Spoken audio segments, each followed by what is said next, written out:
नमस्कार दोस्तों, स्वागत है आपका Unacademy Rajasthan exams YouTube channel पे।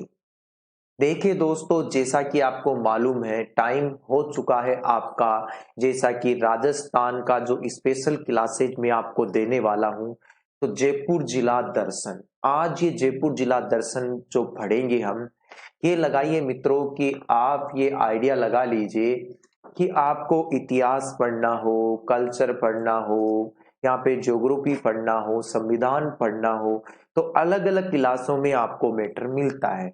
जरूरी भी है, मिलना भी चाहिए, लेकिन मैं जिला दर्शन के तहत आपको अब नई पहल यहाँ पे करूंगा। जो सैटरडे संडे की जो क्लासें चलती है खास तौर पे उन पे देखो दोस्तों, जैसा कि आपको मालूम है कि जो क्लासों का जो टाइमिंग शेड्यूल अन अकेडमी बनाती है वो बड़ा मुझे भी बड़ा पसंद आता है कि इस फ्राइडे से मंडे टू फ्राइडे स्टूडेंटों को कुछ ऐसा दिया जाए। इसके अलावा यदि मैं बात करूं कि सैटरडे संडे को कुछ स्पेशल दिया जाए, तो मैंने सोचा कि क्या दूं।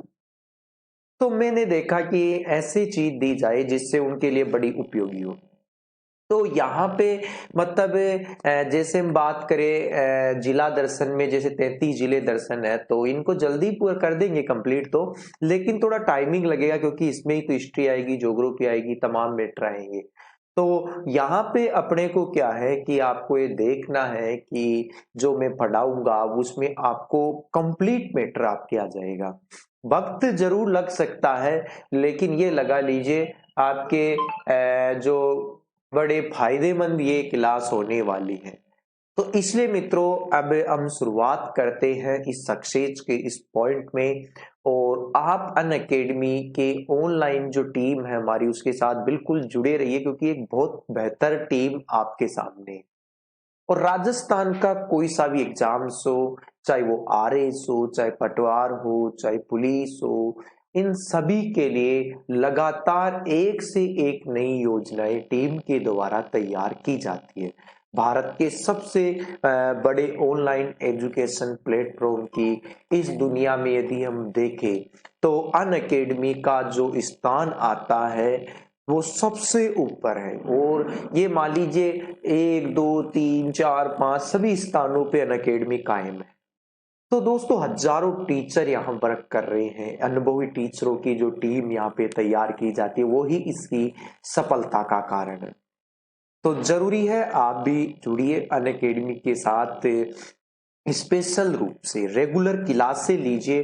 फिर बताइए कि आपके कौन सा क्वेश्चन बाहर जाता है, कहाँ पे किस प्रकार की जो क्लासे जो समस्याएं आपकी होती है, तो तमाम बातें आप मुझे बताइए। ठीक है दोस्तों, तो अब मैं शुरुआत करता हूँ।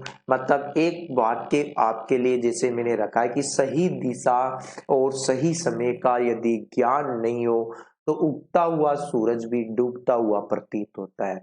मित्रों, ये राइट है कि यदि किसी व्यक्ति को समय का ज्ञान नहीं है, कहाँ पे बोलना चाहिए, कितना बोलना चाहिए, मतलब ये तमाम बातें जिंदगी में बहुत जरूरी होती है। किस प्रकार से बोले, किसको बोले, क्या बोले, समय का ज्ञान कितना पढ़े, कब पढ़े, कौन से वक्त में कौन से सब्जेक्ट को पढ़े, तो ये सभी बातें आपके जीवन में एक बहुत जरूरी हो जाती है।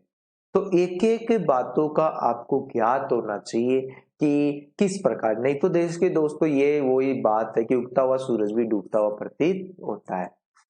और मैं गिरिराज बंदावला आपको जो राजस्थान के विभिन्न कोचिंग संस्थाओं में, जयपुर में खासतौर पे मेरी सेवाएं रही है 7 वर्ष की, और अब 8 वर्ष हो जाएंगे। तो मित्रों, वो तमाम अनुभव मैं आपको देना चाहता हूं जो मुझे ऑफलाइन क्लासेज के तहत मेरी राइटर की सुविधा, जो मैं मतलब राइटिंग का जो काम भी करता हूं, मैंने मार्केट में काफी सारी जो गाइडें निकाली हैं, वो तमाम निचोड़ जो अनुभवों का मैं आपको देना चाहता हूं। तो इतिहास व कल्चर के रूप में मैं यहाँ पे जो कार्य कर रहा हूँ दोस्तों, Unacademy Rajasthan exams YouTube के चैनल के तहत। तो Unacademy Rajasthan exams YouTube channel को आप सब लोग के ज्यादा से ज्यादा तो एक तो शेयर कीजिए और सब्सक्राइब कीजिए, बेल आइकॉन को दबाइए। और जितना शेयर करोगे दोस्तों, आपके मित्र भी उसका फायदा उठाएंगे और आप भी बिल्कुल फायदा उठाइए। दोस्तों, मेरा रेगुलर टाइम तो ऐसे तो ये रहता है, मतलब राजस्थान की 11:30 से 12:30, 2 से 3 बजे तक। बाकी सैटरडे संडे को जो टाइमिंग होता है वो स्पेशल रूप से मैं आपको देता हूँ। बाकी प्लस पे भी आप क्लासें ले सकते हो। एक खास बात मैं आपको बता देता हूँ कि अन अकेडमी का जो ये लोगो लगा हुआ है, अन अकेडमी का जो ये लोगो, तो वो आपको मित्रों डाउनलोड कर लेना है, क्योंकि अन अकेडमी के लर्निंग ऐप को डाउनलोड करते ही वास्तव में आपको मालूम पड़ेगा कि कितनी सारी सुविधाएं अन अकेडमी आपको देगी। तो दोस्तों, लाइव क्लासेज आपको मिल जाएगी, टेस्ट सीरीज की सुविधा आपको मिल जाएगी, क्यूज आपको मिलेगा, doubt clearing sessions, full exams का जिसे तैयारी आप करना चाहते हो, तो वो लर्निंग ऐप पे जैसे आप प्लस सब्सक्रिप्शन लोगे तो आपको ऑटोमेटिक ही वो तमाम सुविधा, जैसे यूट्यूब से आप पीडीएफ डाउनलोड नहीं कर सकते, लेकिन वहां से आप पीडीएफ डाउनलोड कर सकते हो। तो दोस्तों, बिल्कुल आप मेरे साथ जुड़े रहिए। और यहाँ पे यदि मैं बात करूं, यदि आपने प्लस सब्सक्रिप्शन नहीं लिया है तो ले लीजिए, क्योंकि अन अकेडमी का जो लर्निंग ऐप, आप ये वाला जो लोगो लगा हुआ है वो डाउनलोड कर लीजिए। तो इस लर्निंग ऐप डाउनलोड कर लीजिए मित्रों। और यहाँ पे मैं बात करूं, आपको भरना क्या है। एक तो यहाँ पे आप RPSC भर दीजिए, जो आपके लोगो मतलब मैं जो गोल आप भरोगे, जैसे तो इस गोल्स की बात करें तो वहां पे RPSC बनना पड़ेगा, चाहे आपका एग्जाम RSM SSB वाला बोर्ड ले रहा हो या आपके पुलिस विभाग आपके ले रहा हो, लेकिन राजस्थान के एग्जाम्स के यदि आपको देखना है तो RPSC ही बनना पड़ेगा। फिर आपकी ये प्रोफाइल है, इसके नीचे आपको प्लस और नीचे स्पेशल है। तो जैसे ही यूट्यूब पे आपको फ्री क्लासें मिलती है, वैसे ही अनअकैडमी की लर्निंग ऐप पे भी स्पेशल क्लासें मिलती है, जहाँ पे फ्री में मिलती है। लेकिन जो ग्रीन वाली क्लासें हैं प्लस की, ये आपको कुछ चार्ज देनी पड़ेंगे, जिसमें आपको गेट सब्सक्रिप्शन लेना पड़ेगा। तो गेट सब्सक्रिप्शन के ऑप्शन पे आपको क्लिक करना पड़ेगा मित्रों। तो गेट सब्सक्रिप्शन को चॉइस कीजिए और आपको फीस के कुछ स्ट्रक्चर यहाँ पे दिखाई पड़ेंगे। 1 महीने का आप डेमो लेके देख सकते हो, जो मात्र 1400 रुपये आपको चुकाने पड़ेंगे।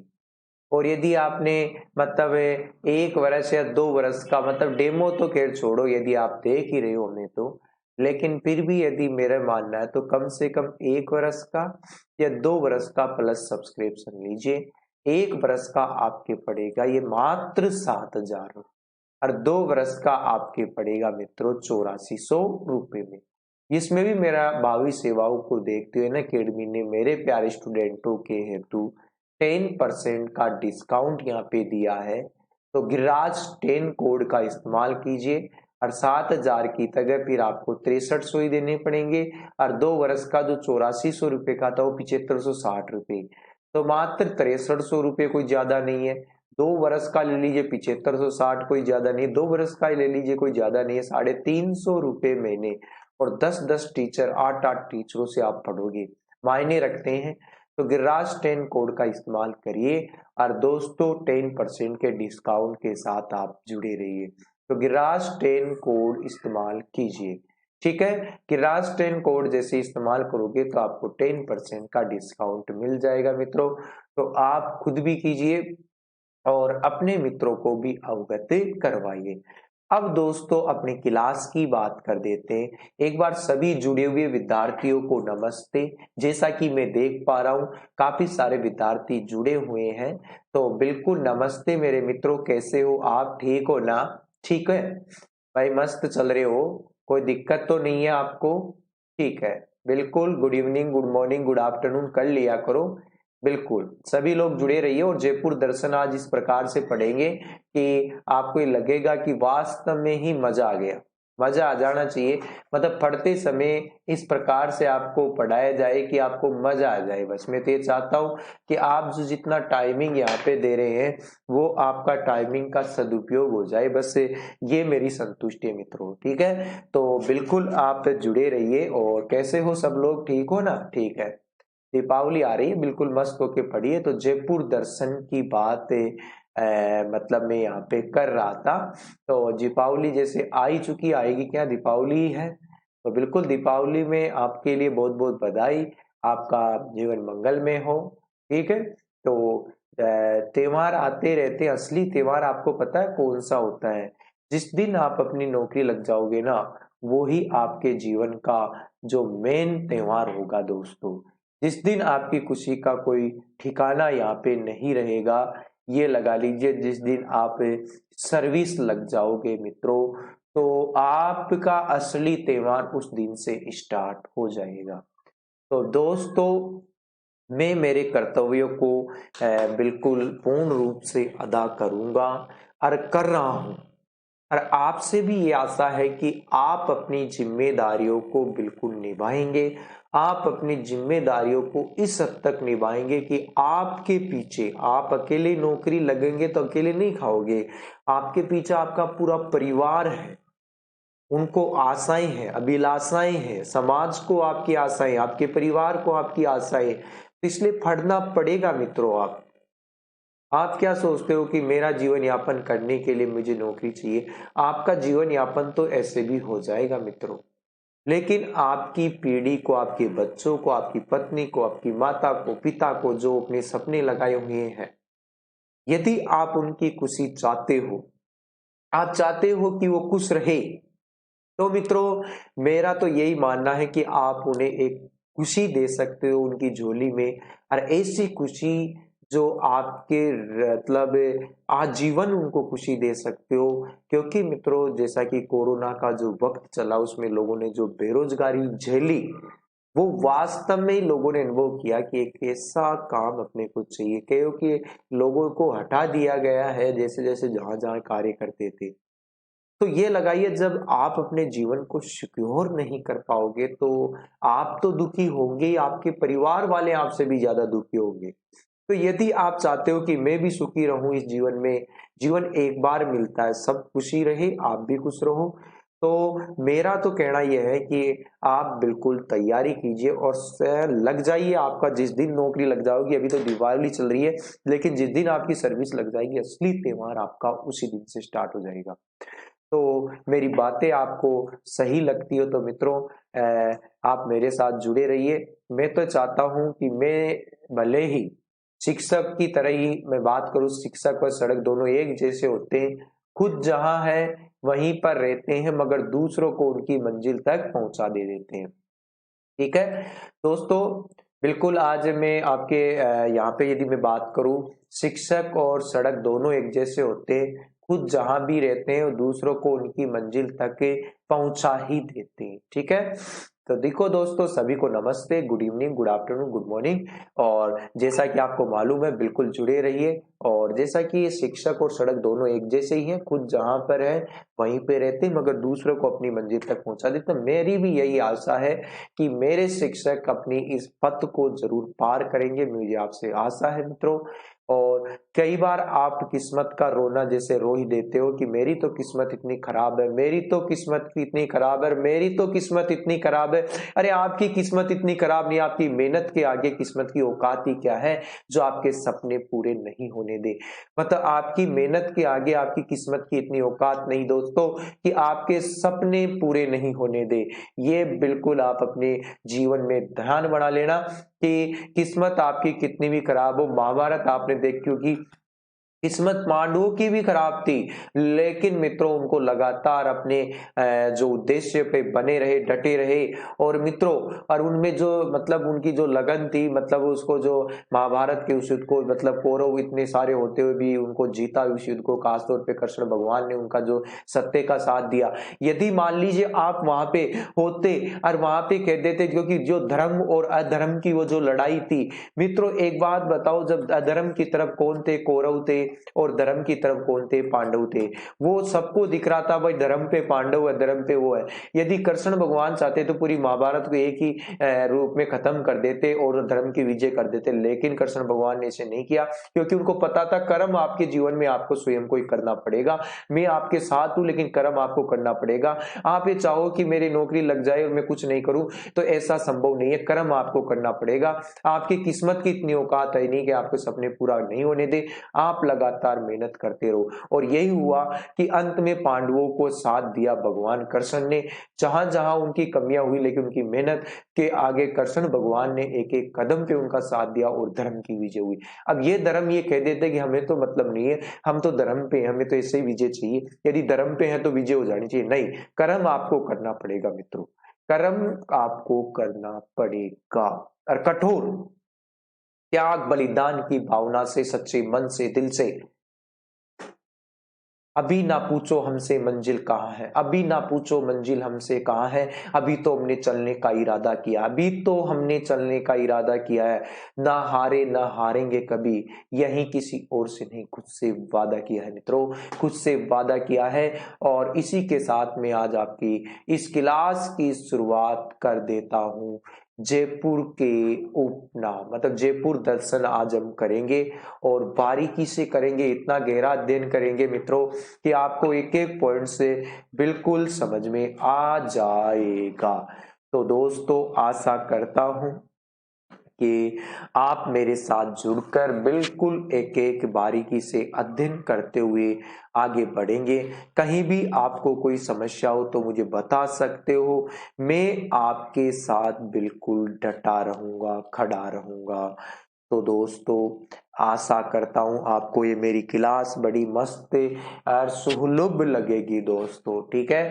तो जयपुर के उपनाम देखिए, क्या है जयपुर के जो उपनामों की, जैसे कि मैं बात करूं कि गुलाबी नगर के जो उपनाम से जयपुर शहर को जाना जाता है। बिल्कुल दोस्तों, गुलाबी नगर जयपुर का जो मतलब राजस्थान की राजधानी जिसे आप कह दो, राजस्थान की राजधानी जयपुर, ठीक है। तो गुलाबी नगर के उपनाम से मशहूर राजस्थान के जयपुर जिले का जो विभिन्न उपनामों से जो जाना जाता है, देखो क्या क्या इसे कहा जाता है। पिंक सिटी, गुलाबी नगर इसे कहा जाता है मित्रों। पूर्व का पेरिस इसे कहा जाता है, पेरिस से फ्रांस की जो राजधानी है, ठीक है। सिटी ऑफ आइसलैंड इसे कहा जाता है, रंगश्री द्वीप भी इसे कहा जाता है, वैभव द्वीप भी इसे कहते हैं, और हेरिटेज सिटी रतन नगरी, और राजस्थान की राजधानी तो पन्ना नगरी से कहते हैं। दोबारा बताता हूं, पूर्व का पेरिस कहते हैं, सिटी ऑफ आइसलैंड कहते हैं, रंगश्री द्वीप कहते हैं, वैभव द्वीप कहते हैं, हेरिटेज सिटी कहते हैं, रतन नगरी कहते हैं, राजस्थान की राजधानी और पन्ना नगरी के नाम से इसे जाना जाता है। वापिस बोल दूं, गुलाबी नगर जयपुर, पूर्व का पेरिस, सिटी ऑफ आइसलैंड, रंगश्री द्वीप, वैभव द्वीप, हेरिटेज सिटी, रतन नगरी, राजस्थान की राजधानी पन्ना नगरी। अब तो आपको समझ में आया गया होगा, नहीं आया तो मैं दोबारा आकलन कर दूंगा। देखो दोस्तों, एक एक पॉइंट्स को चाहे धीरे धीरे पढ़ लेंगे, आराम से पढ़ लेंगे, लेकिन पढ़ेंगे पूरा साफ। आपको साफ शब्दों में कह देता हूं कि पूरा पढ़ेंगे। तो 18 नवंबर 1727 को, 18 नवंबर 1727 को, ये डेट अपने आप में एक नया क्वेश्चन है। ये डेट अपने आप में एक बहुत बड़ा क्वेश्चन है। 18 नवंबर 1727 को सवाई जयसिंह ने, किसने, सवाई जयसिंह ने जयपुर शहर को बसाया था। जयपुर शहर कह दो, उस समय एक तरह से आप ये कह दो कि जयनगर, तो जयपुर शहर या जयनगर बसाया था। तो 18 नवंबर 1727 को सवाई जयसिंह ने दोस्तों जयपुर शहर की स्थापना की और जयपुर को अपनी राजधानी बनाई। पहले उनकी जो राजधानी थी आमेर थी, मतलब सवाई जयसिंह ने आमेर की जो चौथी राजधानी जयपुर को बनाई थी, ठीक है। तो फिर आप ये सोच रहे होंगे यार, तीसरी तो आमेर थी, चौथी जयपुर थी, पहली कौन सी थी। पहली थी दौसा, कछवा वंश की पहली राजधानी दौसा थी। सेकंड जमुआ रामगढ़ थी, थर्ड आमेर थी और फोर्थ जयपुर। तो चार राजधानियों का केंद्र रहा। तो मतलब एक तरह से आमेर जयपुर की राजधानी थर्ड नंबर पे, फिर जयपुर बसा, फिर उसके बाद में आज तक जयपुर ही राजधानी है। जयपुर का नगर वास्तुकार विद्याधर भट्टाचार्य था। ठीक है, जो बंगाली ब्राह्मण था, तो विद्याधर भट्टाचार्य को जयपुर नगर का वास्तुकार कहा जाता है। और जयपुर नगर की जो नींव पंडित जगन्नाथ सम्राट ने रखी थी। ठीक है, तो जगन्नाथ सम्राट ने रखी थी, महाराष्ट्र का जो ब्राह्मण था उसके द्वारा रखवाई गई थी।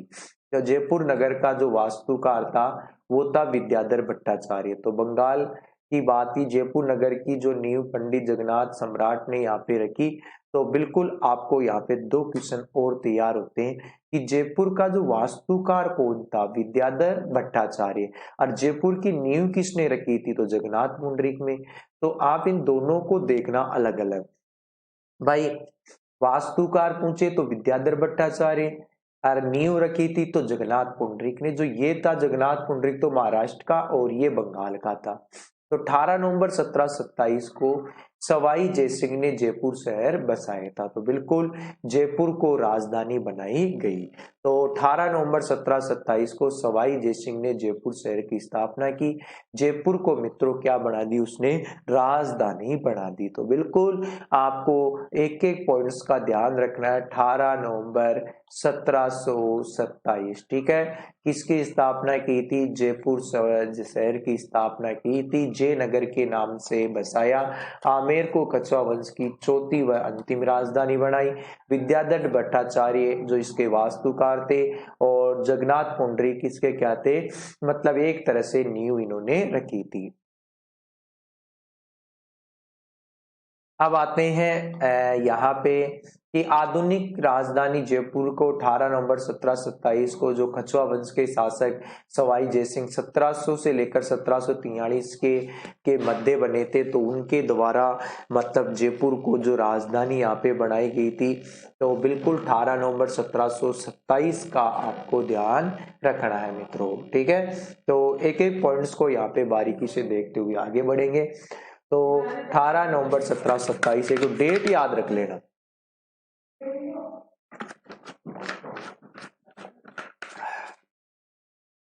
डेट यहाँ पे याद रख लेना, सवाई जयसिंह 17 नवंबर 17 से 1743 तक। ठीक है, अब आते हैं कुछ लंबे पॉइंट आपके सामने आया। जी, जयपुर का निर्माण सवाई जयसिंह ने जो विद्याधर जो नामक बंगाली ब्राह्मण था, ठीक है, हाँ, नगर नियोजन की विशेष मदद से की थी। ठीक है, 1729 में एक जयपुर नगर का एक बड़ा बाग जिसमें बाजार, मंदिर, मकान आदि सभीते बनकर तैयार हो गए थे।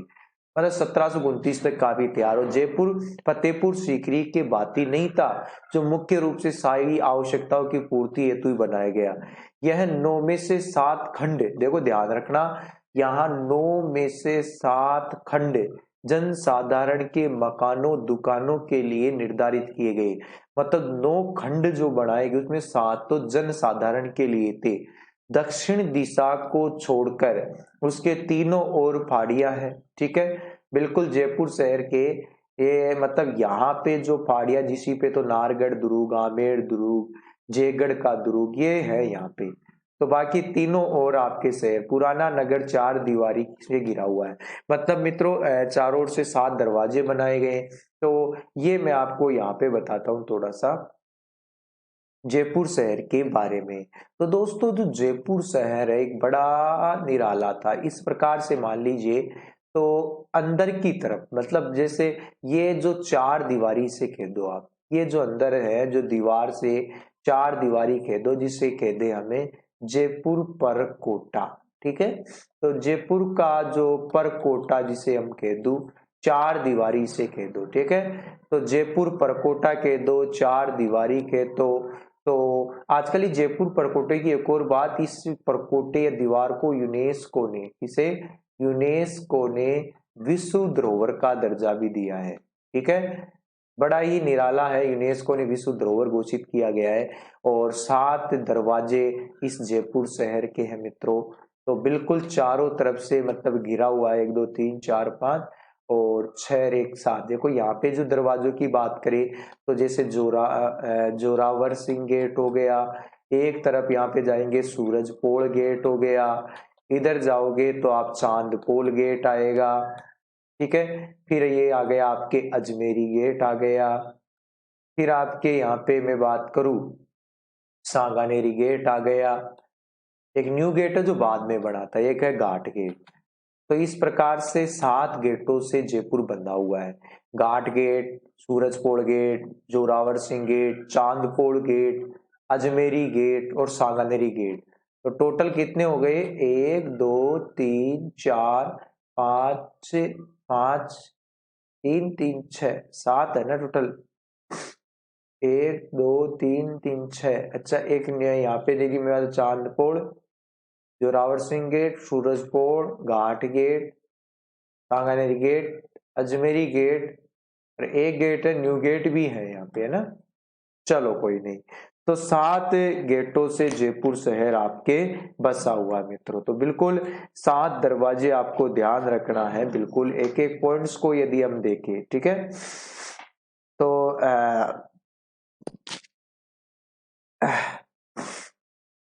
देखो आगे की बात करें तो आपसे 2 क्वेश्चन तो यहाँ पे तैयार है ना। चौगड़ियां कितनी है? 9, ठीक है। तो चौगड़ी कितनी है? 9 है। 9 चौगड़ियों में आपके मतलब ये जो शहर है आपके बटा हुआ है, ठीक है। तो विद्याधर 9 चौगड़ियों में बांटा था। तो बिल्कुल ये 9 चौगड़ी आपको ध्यान रखनी है, ठीक है।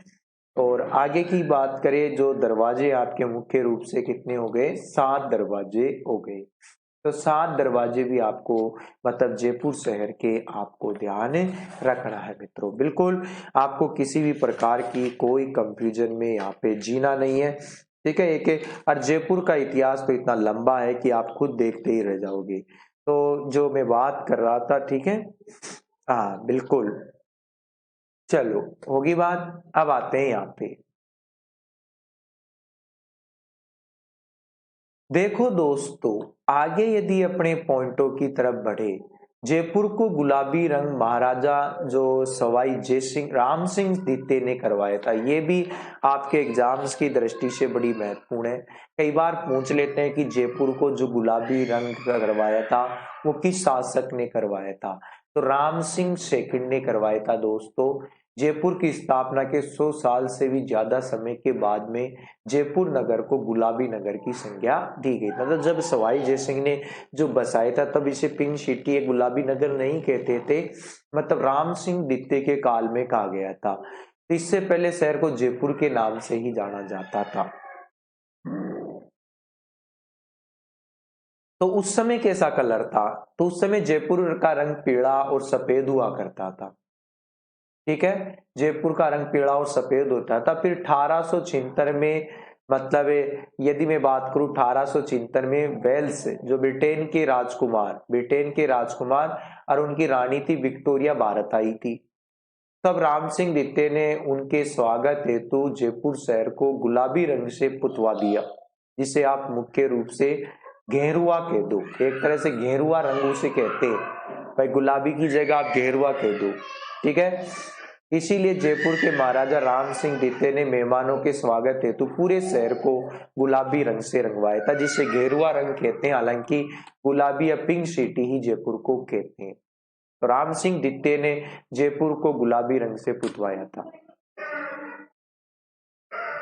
दोस्तों 1137 में दौसा के मीणा व बड़ गुजरों को मारकर ढूंढाड़ प्रदेश, इसका इतिहास भी बताता हूं। जयपुर के तो स्थापना उपनाम वगैरह हो गए। अब मैं जयपुर का आपको इतिहास बताता हूं कि 1137 में दौसा के मीणा बड़ गुजरों को मारकर ढूंढाड़ प्रदेश, जो ढूंढाड़ प्रदेश है जिसके प्राचीन काल में यहाँ पे ढूंढ नदी बहती थी, में कछुआ वंश की स्थापना यहाँ पे की। तो कछुआ वंश का संस्थापक दूल्हे राय ने जमुआई माता या जमुआ रामगढ़ में जमुआई माता का मंदिर बनवाया था। तो दोस्तों सुन लीजिए थोड़ा सा कि दौसा की में बात करें, मतलब 1137 में दूल्हे राय कछुआ ने कछुआ वंश की स्थापना की थी, दौसा के मीणा व बड़ गुजरों को पराजित करके। ठीक है, क्योंकि यहाँ पे डूंड नदी जो बहती थी उसी के कारण डूंडाड़ क्षेत्र इसे कहा गया। डूंड नदी हमारे पड़ोस से ही जाती है, आपको बता दूं हमारे से 1 किलोमीटर दूरी है जहां से डूंड नदी गुजरती है। तो ये आगे जाके फिर ऐसे दौसा से आगे निकल जाती है। तो दौसा जयपुर का वो क्षेत्र जो मतलब एक तरह से डूंड नदी के अंतर्गत है, तो उसे डूंडाड़ कहा जाता है। ठीक है, तो उसे डूंडाड़ कहा जाता है मित्रों। तो दुलेराय कछवा ने इस डूंडाड़ क्षेत्र में मतलब खासतौर पे दौसा में मतलब 1137 में कछवा वंश की स्थापना की थी और दौसा को राजधानी बनाया था। फिर उसके बाद में जमा रामगढ़ की तरफ आए और जमा रामगढ़ के मीणाओं को दुलेराय कछवा ने पराजित किया। जो कछवा वंश की आरंभिक राजधानी पहले कहां पे थी, दौसा में थी। पहली राजधानी दौसा में ही और दौसा में कछवा वंश की स्थापना की थी। फिर दुलेराय ने क्या किया, जमुआ रामगढ़ के मीणाओं को पराजित करके जमुआई माता का ये मंदिर यहाँ पे बनवाया। ठीक है, तो जमा रामगढ़ जयपुर में जमुआई माता का मंदिर बनवाया और आमेर में कछवा वंश की जो कुल देवी जमाई माता या अन्नपूर्णा माता का जो मंदिर, आमेर की जगह हम जमा रामगढ़ कह दो। तो दोस्तों जमा रामगढ़ को यहाँ पे देखो क्या होता है कि जमुआई माता और राम के वंशज मतलब अपने आप को भगवान राम के पुत्र उसके वंशजी तो कछवा अपने आप को कहते हैं, तभी तो ये जमुआ रामगढ़ पड़ा। तो जमुआई माता या अन्नपूर्णा देवी भी उसे कहते हैं। तो इसका मंदिर बना हुआ, मैं आगे चर्चा करूंगा उस बारे में भी। तो दोस्तों यहाँ पे यदि अपने देखें कि आमेर में कछवा वंश के जो सॉरी जमा रामगढ़ कछवा वंश की कुल देवी का जो मंदिर बना है, फिर उसके बाद में दौसा से राजधानी जमुआ रामगढ़ को बढ़ा ली गई थी, कछवा वंश की सेकंड राजधानी। देखो जमुआ रामगढ़ गुलाब के खेती के लिए प्रसिद्ध है, इसी कारण मतलब जैसे पुष्कर में भी गुलाब की खेती प्रसिद्ध है, तो वैसे ढूंढाड़ का पुष्कर जमुआ रामगढ़ जयपुर को कहा जाता है। तो ढूंढाड़ का जो पुष्कर कहा जाता है वो जमा रामगढ़ जयपुर को कहा जाता है। तो ध्यान रखना कि ढूंढाड़ का पुष्कर, ठीक है, तो ढूंढाड़ का जो पुष्कर यहाँ पे जमा रामगढ़ जयपुर को कहा जाता है दोस्तों। तो अब चलते हैं फिर, ये जो बहुत ही महत्वपूर्ण मतलब 2 पॉइंट यहाँ पे दुलेराय कछवा तक रहे। मतलब दुलेराय जो कछवा की बात थी, तो दुलेराय ने एक वो तो शासन यहाँ पे कर लिया दौसा में, और दुलेराय ने जो सेकंड कर लिया जमुआ रामगढ़ में। ठीक है, तो जमुआ रामगढ़ और ये दोनों ही जगह उसने राजधानी बनाई। फर्स्ट राजधानी उसने दौसा को बना दी और सेकंड जो राजधानी बनाई वो जमुआ रामगढ़ जयपुर को बना दी। तो 2 राजधानियां यहाँ पे बना दी गई। तो दोस्तों कोकिल देव की बात कर रहे हैं। फिर आया उत्तराधिकारी को चरण में कोकिल देव शासक बना। 1207 में इसने आमेर या अम्बावती को राजधानी बनाई, मतलब आमेर पर विजय प्राप्त की। और आमेर जो जयपुर के पास में ही है, तो आमेर या अम्बावती जो नगरी थी उसको राजधानी बना दी कछवा वंश की। तो तीसरी राजधानी हो गई। और जब जयपुर शहर बसा था ना 1727 में, तो जब तक जयपुर शहर बसा था तब तक के आमेर ही कछवा वंश की जो राजधानी रही थी। तो 1727 मतलब एक तरह से मैं कह दूं कि मतलब फर्स्ट राजधानी आपको मैंने बता ही दिया कि दौसा थी। सेकंड राजधानी जो आपको बताया जमुआ रामगढ़ थी। फिर उसके बाद में मतलब थर्ड जो राजधानी आई वो आमेर थी। और आमेर जो राजधानी थी वो मतलब 1207 से लेकर 1727 तक बनी थी। ठीक है, तो आमेर 1207 से 1727 तक बनी। और फिर 1727 से आज तक चौथी राजधानी कछवा वंश की कह दो, हमारी राजधानी भी आजकल वही है। तो आज तक 2020 तक फिर जयपुर ही चल रही है। तो दोस्तों 1207 में आमेर या अम्बावती को राजधानी में, 1727 तक आमेर राजधानी रहा था कछवा वंश की। एक शासक आता है इतिहास में पृथ्वीराज कछवा, नाम तो आपने सुना ही होगा पृथ्वीराज कछवा का। कि जो पृथ्वीराज कछवा थे इसमें इसके समय रामानुज संप्रदाय के संत कृष्ण दास प्यारी ने गलताजी में जयपुर में रामानुज संप्रदाय की स्थापना की थी। तो दोस्तों गलताजी में जो रामानुज संप्रदाय की पर जो पीठ स्थित है।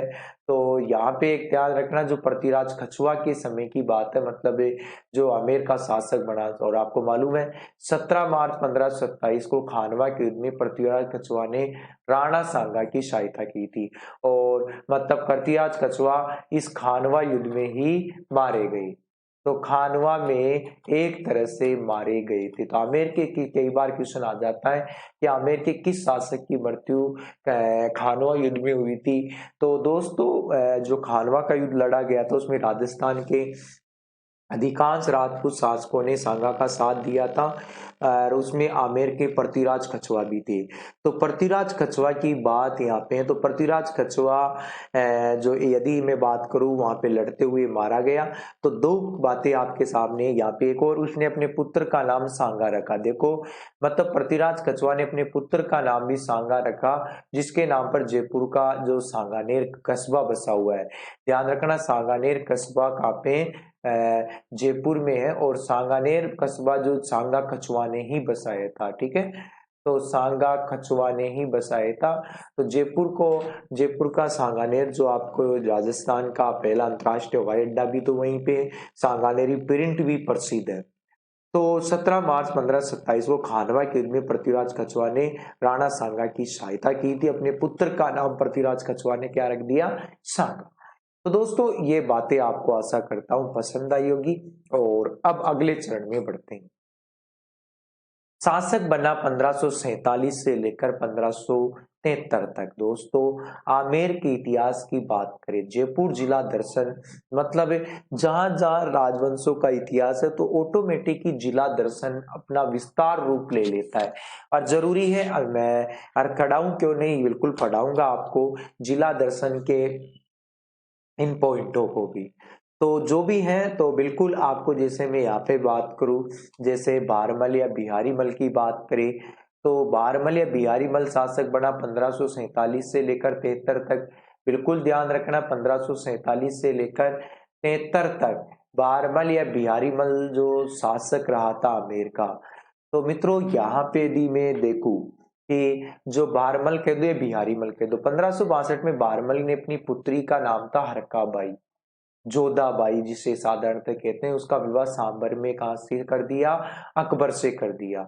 तो यहां से मान लीजिए, क्योंकि जो अकबर की जो नीति थी सुलह कुल की नीति, और सुलह कुल की नीति ये थी समझौता या दमनात्मक नीति,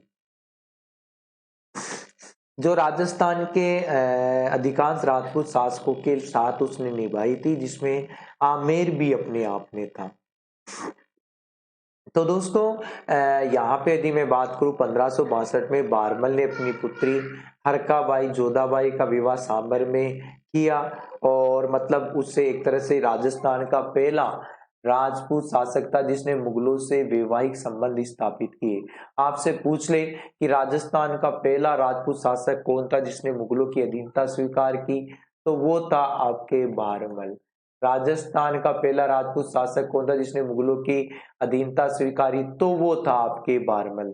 तो पहला राजपूत शासक जिसने वैवाहिक संबंध स्थापित किए और मुगलों की अधीनता स्वीकार की। ठीक है, तो राजस्थान का पहला शासक ये मतलब एक तरह से रियासत आपसे पूछ ले तो आमेर रियासत थी। और यदि राजवंश, पहला राजवंश पूछे तो कछुआ वंश था। ठीक है, तो मतलब आमेर के सामने कैसे भी क्वेश्चन पूछे, शासक का नाम पूछे, यदि शासक का ही नाम पूछते हैं, यदि शासक का ही नाम पूछे तो आपका आमेर मतलब जो एक तरह से बारमल आएगा। रियासत पूछे तो आमेर आएगा, वंश पूछे तो कछुआ वंश आएगा, मतलब जो भी है। तो यहाँ पे मैं बात करूं जागीर या सलीम, देखो जागीर को सलीम, बचपन का नाम जागीर का सलीम ही तो था। तो दोस्तों जागीर या सलीम जोधाबाई का ही पुत्र था।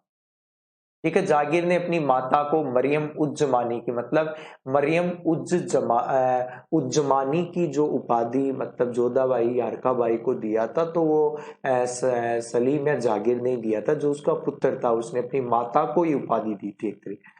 तो राव जोधा ने अपनी माता को मैं बात कर रही हूँ, तो वहां पे मरियम उज्जमानी की जो उपाधि दी थी। ठीक है, तो ये खास तौर पे आपको याद रखना है, क्योंकि एग्जाम्स की दृष्टि से बड़े महत्वपूर्ण हो जाते हैं, एग्जाम्स में से क्वेश्चन आते रहते हैं। तो आपको भी बिल्कुल एक एक पॉइंट्स का यहाँ से बारीकी से ध्यान रखना है।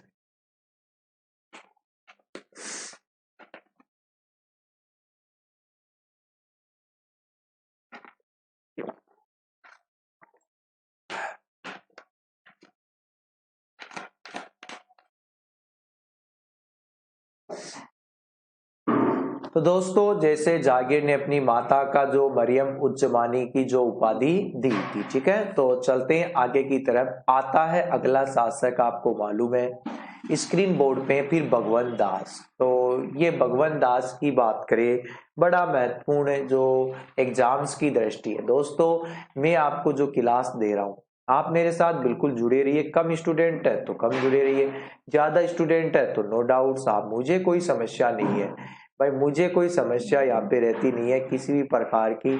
आप जितने स्टूडेंट पढ़ोगे मुझे उतने स्टूडेंटों का स्वागत है, चाहे 2 पढ़ो चाहे 1 पढ़ो, जितना भी। मैं अपना कर्म कर रहा हूँ और मेरे कर्मों में ये है कि भाई मैं मेरे कर्मों में किसी प्रकार की कोई कमी यहाँ पे नहीं छोड़ूंगा, किसी प्रकार की आपके कोई कमी नहीं छोड़ी जाएगी, चाहे मुझे कितनी भी मेहनत यहाँ पे करनी पड़े दोस्तों। तो बिल्कुल दोस्तों जैसा कि आपको मालूम है कि जो एक एक पॉइंट आपके लिए बड़े महत्वपूर्ण है, उन्हीं की यदि हम चर्चा आगे जारी रखें, ठीक है।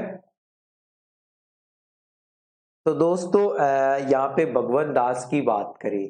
देखो दोस्तों भगवंत दास ने इसे राजा की उपाधि दी थी अकबर ने। तो आपसे पूछे कि भगवंत दास को राजा की उपाधि किसने दी थी, तो भगवंत दास को जो राजा की उपाधि दी थी वो दी थी अकबर ने दी थी। भगवंत दास को अकबर ने 5,000 की मनसबदारी भी दी थी। आपको पता होगा मुगलों के काल में मनसबदारी प्रथा की क्या महत्ता थी, तो वो आपको ध्यान रखना है कि भगवंत दास को अकबर ने 5,000 की जो मनसबदारी यहाँ पे प्रदान की थी दोस्तों। तो बिल्कुल 5,000 की मनसबदारी यहाँ पे दी गई थी। अकबर ने महाराणा प्रताप को समझाने हेतु भगवंत दास को तीसरे शिष्टमंडल का जो सदस्य यहाँ पे बनाया था। तो तीसरे शिष्टमंडल का जो सदस्य यहाँ पे बनाया था तो वो भी आपको ध्यान रखना है भाई। पहले जो शिष्टमंडल का था वो तो आपके जलाल का था, दूसरे का था वो था आपके मान सिंह था, तीसरे का था मतलब भगवंत दास था, और चौथे का था मित्रों तो वो था टोडरमल था। तो बिल्कुल ध्यान रखना आपको पहले का कौन था दूसरे का कौन सा, ये है जरूरी है आपके, ठीक है। जलाल का, मान सिंह, भगवंत दास, टोडरमल, तो सभी नामों को आपको बारीकी से देखना है कौन कौन से थे। यदि आपसे पूछे पहले शिष्टमंडल का कौन था तो जलाल का, दूसरे का पूछे मान सिंह, तीसरे का पूछ लिया गया है भगवंत दास, चौथे का कौन है टोडरमल। मतलब आपको यहाँ पे इस कर्म बत्ता को नहीं छोड़ना। कहीं आप ये सोचे कि कोई सा भी याद कर लो क्या फर्क है, नहीं मित्रों, वो एग्जाम में जब पेपर आता है तो ऐसे ही आता है। मतलब आपसे कर्मबद्ध तरीका पूछता है कि पहले में कौन गया, दूसरे में कौन गया, तीसरे में कौन गया, चौथे में कौन गया। तो जलाल का मान सिंह, भगवंत दास और टोडरमल। तो दूसरे में मान सिंह, तीसरे में भगवंत दास, चौथे में टोडरमल, ठीक है। तो इस प्रकार से आपको ये तमाम बातें याद में रखनी है। भगवंत दास ने अपनी पुत्री मानबाई, जिसे सुल्तान निसा भी कहते हैं, उसका विवाह अकबर के पुत्र जागीर से कर दिया। तो मतलब अकबर के साथ अपनी पुत्री का, सॉरी, अकबर के पुत्र मतलब जागीर के साथ अपनी पुत्री का ये जो विवाह किया, ये भी मुगलों में एक तरह से एक नई योजना के तहत ये विवाह हुआ। और वैवाहिक संबंधों के इस दौर से आमेर की सुरक्षा बढ़ती गई, क्योंकि मुगलों के साथ जो वैवाहिक संबंध हुए ये एक तरह से उनके मजबूत होते रिश्तों के जो कारण यहाँ पे जो संभव हुआ मित्रों। तो बिल्कुल यहाँ पे जैसे कि आपको मैं बताऊं कि जैसे कि मान सिंह मानबाई की बात करें, सुल्तान निसा, तो अकबर के पुत्र जागीर से यहाँ पे जो विवाह हुआ तो वो आपको एक तरह से ध्यान रखनी है मित्रों। तो कोई नहीं, बिल्कुल जुड़े रहिए आप लोग। तो एक एक पॉइंट्स को बारीकी से अध्ययन जैसा कि यहाँ पे करते हैं, ठीक है। तो भगवंत दास ने अपनी पुत्री मानबाई या सुल्तान निसा का विवाह अकबर के पुत्र जागीर से किया था, ठीक है। तो जागीर से यहाँ पे जो विवाह आपके यहाँ पे किया, ठीक है। तो दोस्तों बिल्कुल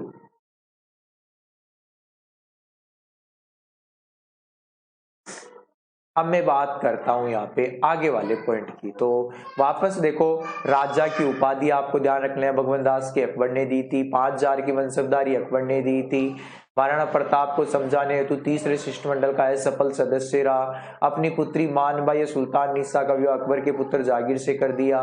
सुल्तान निसा से उत्पन्न संतान का नाम क्या था? खुसरो। और आपको मालूम है खुसरो ने विद्रोह किया था, ध्यान रखना।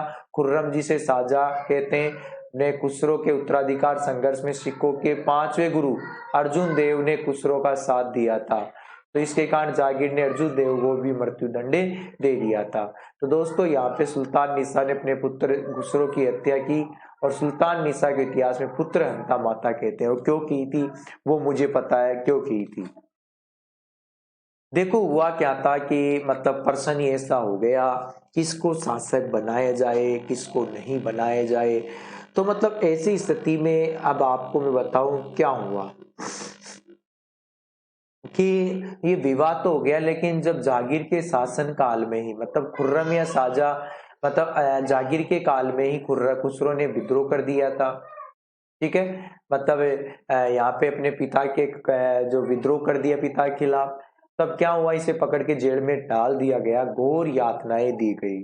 खुसरो को जब खूब यातनाएं दी गई तो इसकी माँ को दया आ गई, क्योंकि वो यातनाएं बड़ी चंबित यातनाएं थी।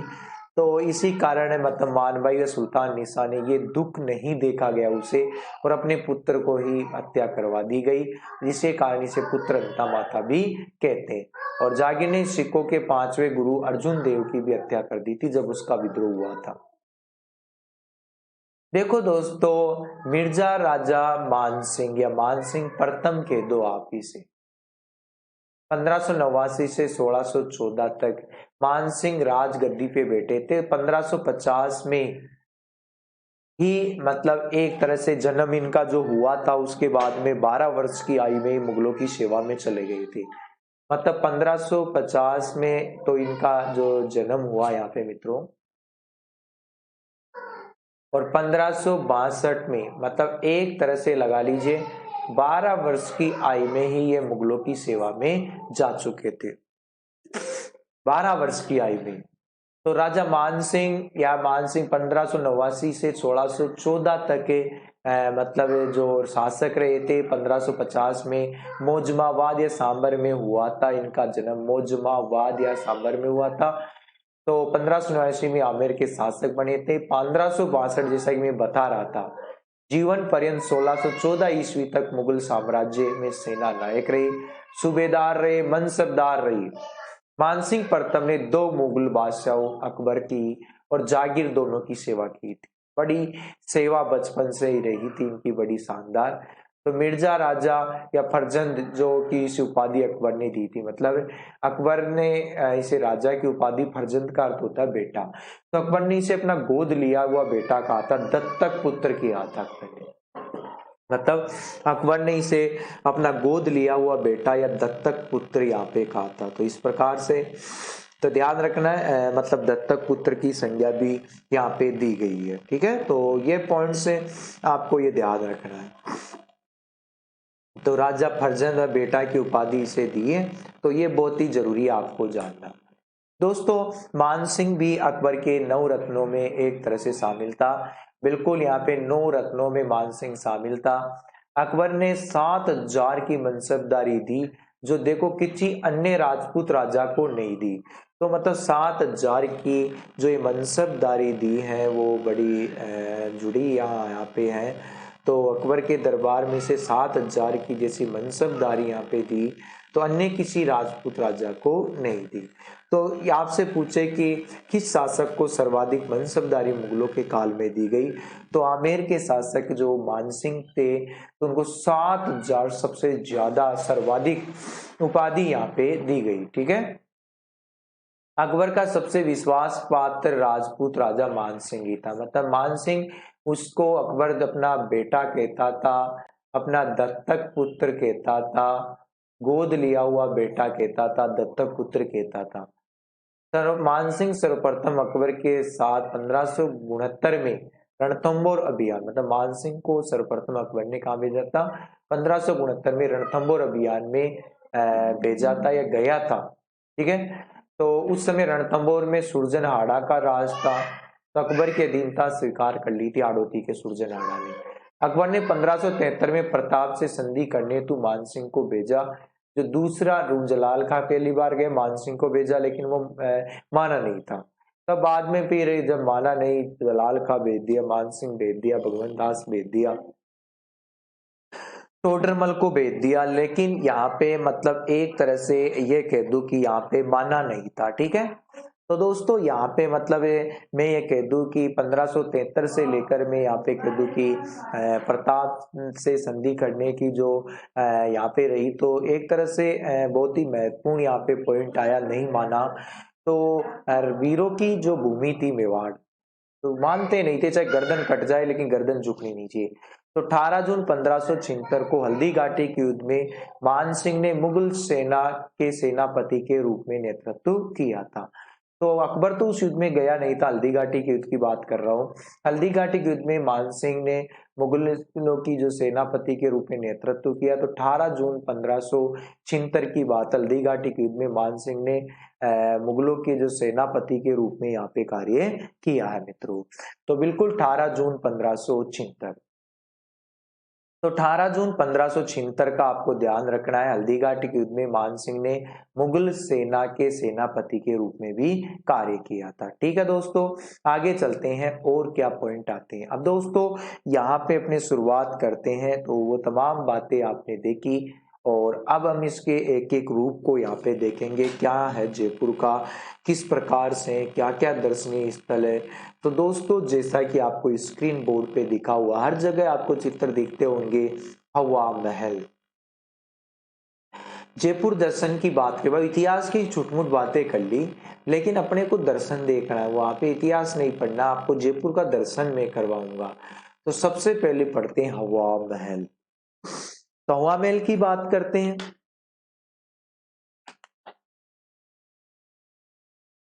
तो दोस्तों जैसा कि आपको मालूम है, यहाँ पे हवा महल है।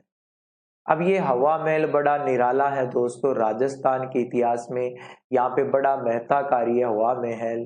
तो देखो यहाँ पे हम हवा महल की चित्रण की बात करते हैं। देखो कितनी मंजिला है, 1 2 3 4 और 5, मतलब ये 5 मंजिला भवन है। एक तो ये ट्यूशन ही तैयार हो गया कि हवा महल कितनी मंजिल का है, तो 5 मंजिल का है। ठीक है। अब हवा महल की मंजिलों के अलावा बात करें, तो दोस्तों ये जो आकृति है आपको दिख रही है, ठीक है, ये जो आपको दिख रही है, ये है ना। तो एक तरह से आपको ये लग रहा होगा कि हवा महल की जो आकृति है वो कर्षण मुकुट के समान है। ठीक है। तो कर्षण मुकुट के समान है, कर्षण भगवान को समर्पित ये इमारत हवा महल। तो आप खुद ही लगा लीजिए, जो 5 मंजिला ये जो भवन है कर्षण भगवान को समर्पित है। और जो ये जो यहाँ पे, तो देखो मैं तो जयपुर जब भी गया तो सबसे ज्यादा हवा महल को ही देखा हूँ, क्योंकि हमारे तो रास्ते में ये पड़ता है। तो ये जो इमारत की बात करें, तो मतलब ऐसे कहते हैं हवा में झूलती हुई मीनार बताई। हवा महल में कोई ज्यादा हवा नहीं आती भाई, जिसके कारण आप इसे कह दो कि हवा ज्यादा आती है, तो इसलिए हवा महल कहते हैं। हवा महल की कहते हैं कि इसकी जो नींव का पत्थर नहीं है।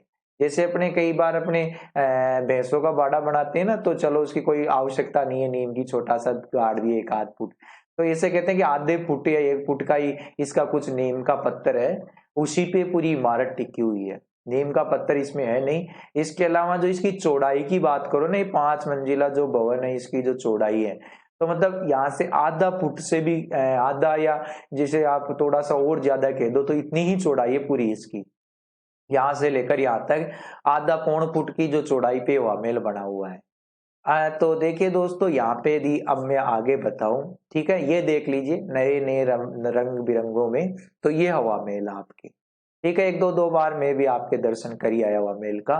तो यहाँ पे जैसा कि अब आपको ये मैं यहाँ बता देता हूँ क्या है मैटर।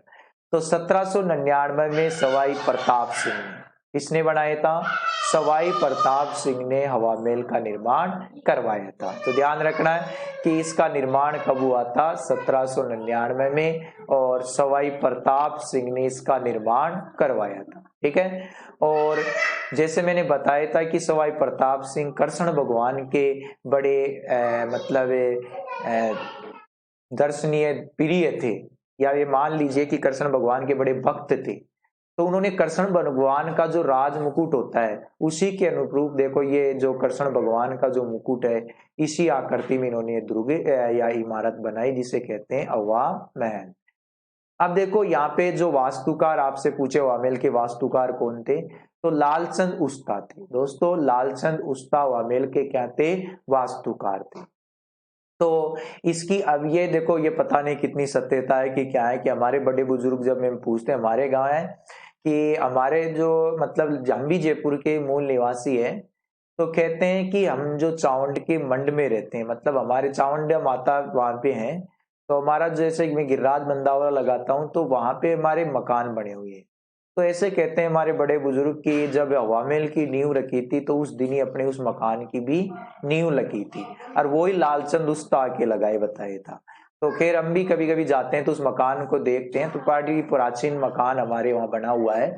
तो लालचंद उस्ता ने क्या है कि उसकी नींव रखी थी, ठीक है। तो बिल्कुल लालचंद उस्ता ने रखी थी, हमारे बड़े बुजुर्ग भी कह गए, तो ये मैं देखता हूँ आपको। तो लालचंद उस्ता ने हवा महल की नींव रखी थी। तो कैसे कहते हैं कि सुबह के वक्त तो मतलब उसकी नींव रखी थी, और जैसे शाम को है ना फिर वो कारीगर को हमारे बुलाया गया था, तो सुबह तो वो रखी, शाम को फिर यहाँ पे रखा बताए।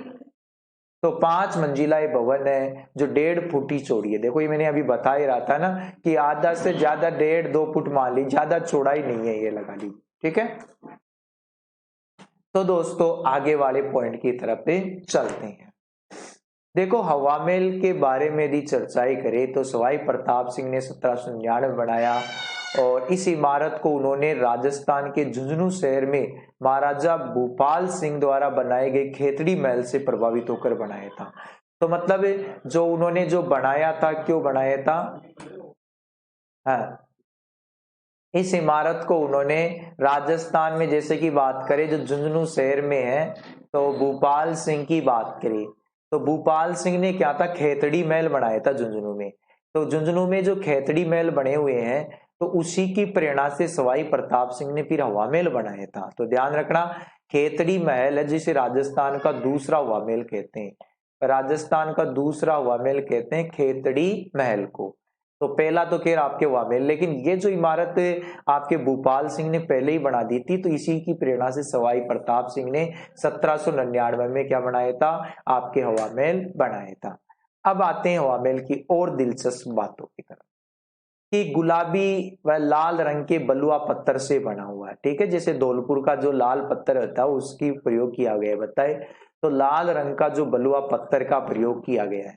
और हवा महल में 953 झरोकी या खिड़कियां बनी हुई है जो उसके वातावरण को ठंडा करती है। दोस्तों मैं यहाँ पे आपको मैं बताऊं, यहाँ पे जब भी जाता हूं तो कई बार वेटिंग लिस्ट में लगा देते हैं कई मित्र, तो मैं कई बार वेटिंग लिस्ट में हवा महल पे लग जाता हूँ, यहाँ पे खड़ा हूँ। अब यहीं पे जैसे ही खड़ा हो गया, मैं देखता हूं कि चलो 353 जो घेरे हैं उसको गिनते हैं, तो यहां से गिनना शुरू किया, 1 2 3 4 5, ऐसे गिनते गिनते नीचे आता हूं, जब तक यही पता नहीं लगता 353 हुई है कि 359 हुई है। तो इस प्रकार से ये जो दिख रही है ना वही आपके खिड़कियां, ये छोटी मोटी सब आ गई उसमें, ये देखो। तो अब इनको गिनना बड़ी मुश्किल है, तो जैसे आपके इतिहास गवाह है उसी अनुरूप अपने को याद रखना चाहिए। तो यहाँ पे आप ध्यान रखना 953 आपको ये ध्यान रखना है गिनती के हिसाब से, ठीक है। अब चलते हैं आगे कुछ और दिलचस्प बातों की ओर लेकर। तो हवा महल के वास्तुकार लालचंद उस्ताद थे, और करसन के राज मुकुट के समान सवाई प्रताप सिंह ने बनाया। 1799 में 5 मंजिला भवन है, 50 फीट की इसकी ऊंचाई है। हिंदू राजपूत शिल्प कला और मुगल शिल्प कला दोनों का मिश्रण यहाँ पे देखने को मिलता है, मतलब मुगलों का भी और हिंदुओं का भी। और पैलेस ऑफ वाइंड्स के नाम से भी इसे जाना जाता है, तो बिल्कुल ध्यान रखना, पैलेस ऑफ वाइंड्स के नाम से भी इसे जाना जाता है। तो दोस्तों ये था आपके हवा महल। तो आशा करता हूं कि हवा महल की वो तमाम बातें आपके समझ में आई होगी जैसा कि मैंने आपको बताना चाहा, और जिस प्रकार से मैंने आपको बताया है बड़े मेहनत के अनुरूप मैंने इसको पेश किया है, ठीक है। पैलोप ऑफ विंड से ध्यान रखना, कई बार हवा महल की जगह पहले ऑफ विंड्स ही आ जाता आपके, तो ध्यान रखना पैलेस ऑफ विंड्स, ठीक है। तो इस प्रकार से मतलब आपको ध्यान रखना है।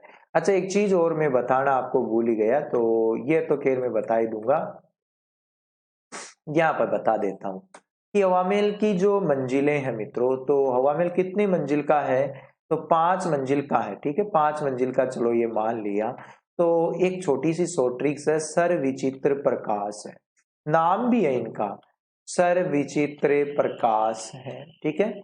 तो एक ये है सर विचित्र प्रकाश है, तो मतलब यहाँ पे एक मंजिल की बात करें, मतलब अलग अलग मंजिलों की नाम आपके अलग अलग रख लेते हैं। तो एक तो सरद मंदिर है, ठीक है, एक रतन मंदिर है, एक विचित्र मंदिर है, एक प्रकाश मंदिर है, और एक हवा मंदिर है। तो 5 मंजिला ये भवन है, जिसकी अलग अलग मंजिलों के अलग अलग नाम है, सर विचित्र प्रकाश है, सरद, ठीक है। हाँ बिल्कुल। तो सरद मंदिर, रतन मंदिर, विचित्र मंदिर, प्रकाश मंदिर और हवा मंदिर, ठीक है, बिल्कुल। तो ये थोड़ा ध्यान रखना, 5 मंजिलें हैं, ठीक है। तो बिल्कुल मैं तो यहाँ पे आपको ध्यान रखना है एक एक पॉइंट्स को, ठीक है। और इस प्रकार से यदि देखें कि हवा मंदिर की बात है, तो अर्धचंद्राकार भी कह दो आप इसे, ये कैसा है, अर्धचंद्राकार आकृति में बना हुआ है, आप कह दो मधुमक्खी के समान, आप कह दो, या कोई सा भी मतलब आप ये नाम ये दे सकते हो कि जैसे आपकी मर्जी से साहब, लेकिन आपको बस कुल मिला के याद यहाँ पे हो जाना चाहिए, ठीक है। तो आशा करता हूं ये पॉइंट्स आपके दिमाग में सेट हुए होंगे, ठीक है। हवा महल की आइए जयपुर, यदि कोई स्टूडेंट बाहर के हैं तो बिल्कुल आप इनके दर्शन कीजिए मित्रों, आपसे नहीं होते तो मुझे ले चलिए, बिल्कुल मैं करवा लाऊंगा, नो डाउट से आपको मैं करवा लाऊंगा, ज्यादा कुछ नहीं है, टेंशन लेने की कोई आवश्यकता नहीं। हमारे तो डेली का राउंड होता है, हालांकि बाहर से तो कई बार देखे, लेकिन अंदर से तो कम ही बार मैं भी देखा हूँ, क्यों कि इतना के बार बार हम जाते रहते हैं तो देखते रहते हैं, कोई दिक्कत नहीं है खैर यहाँ पे। तो चलो कोई दोस्तों आगे बढ़ते हैं, ठीक है। तो आशा करता हूँ ये बात आपकी समझ में आई होगी, 5 मंजिला ये है। तो अब इन मंजिलों में भी बात करें, जैसे पहली मंजिल का नाम ये है सरद मंदिर, दूसरी रतन है, तीसरी विचित्र, चौथी प्रकाश और 5वीं, ये क्रमबद्ध तरीके से लिख दी मैंने 5 मंजिलें, ठीक है, बिल्कुल। और फिर यहाँ पे जाओ ना तो एक आनंद पोल बना हुआ है।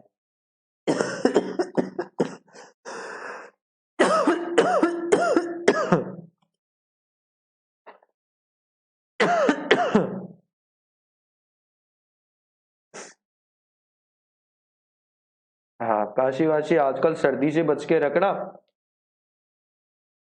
नहीं तो लोग ये भी कह देंगे पता नहीं कोरोना ही।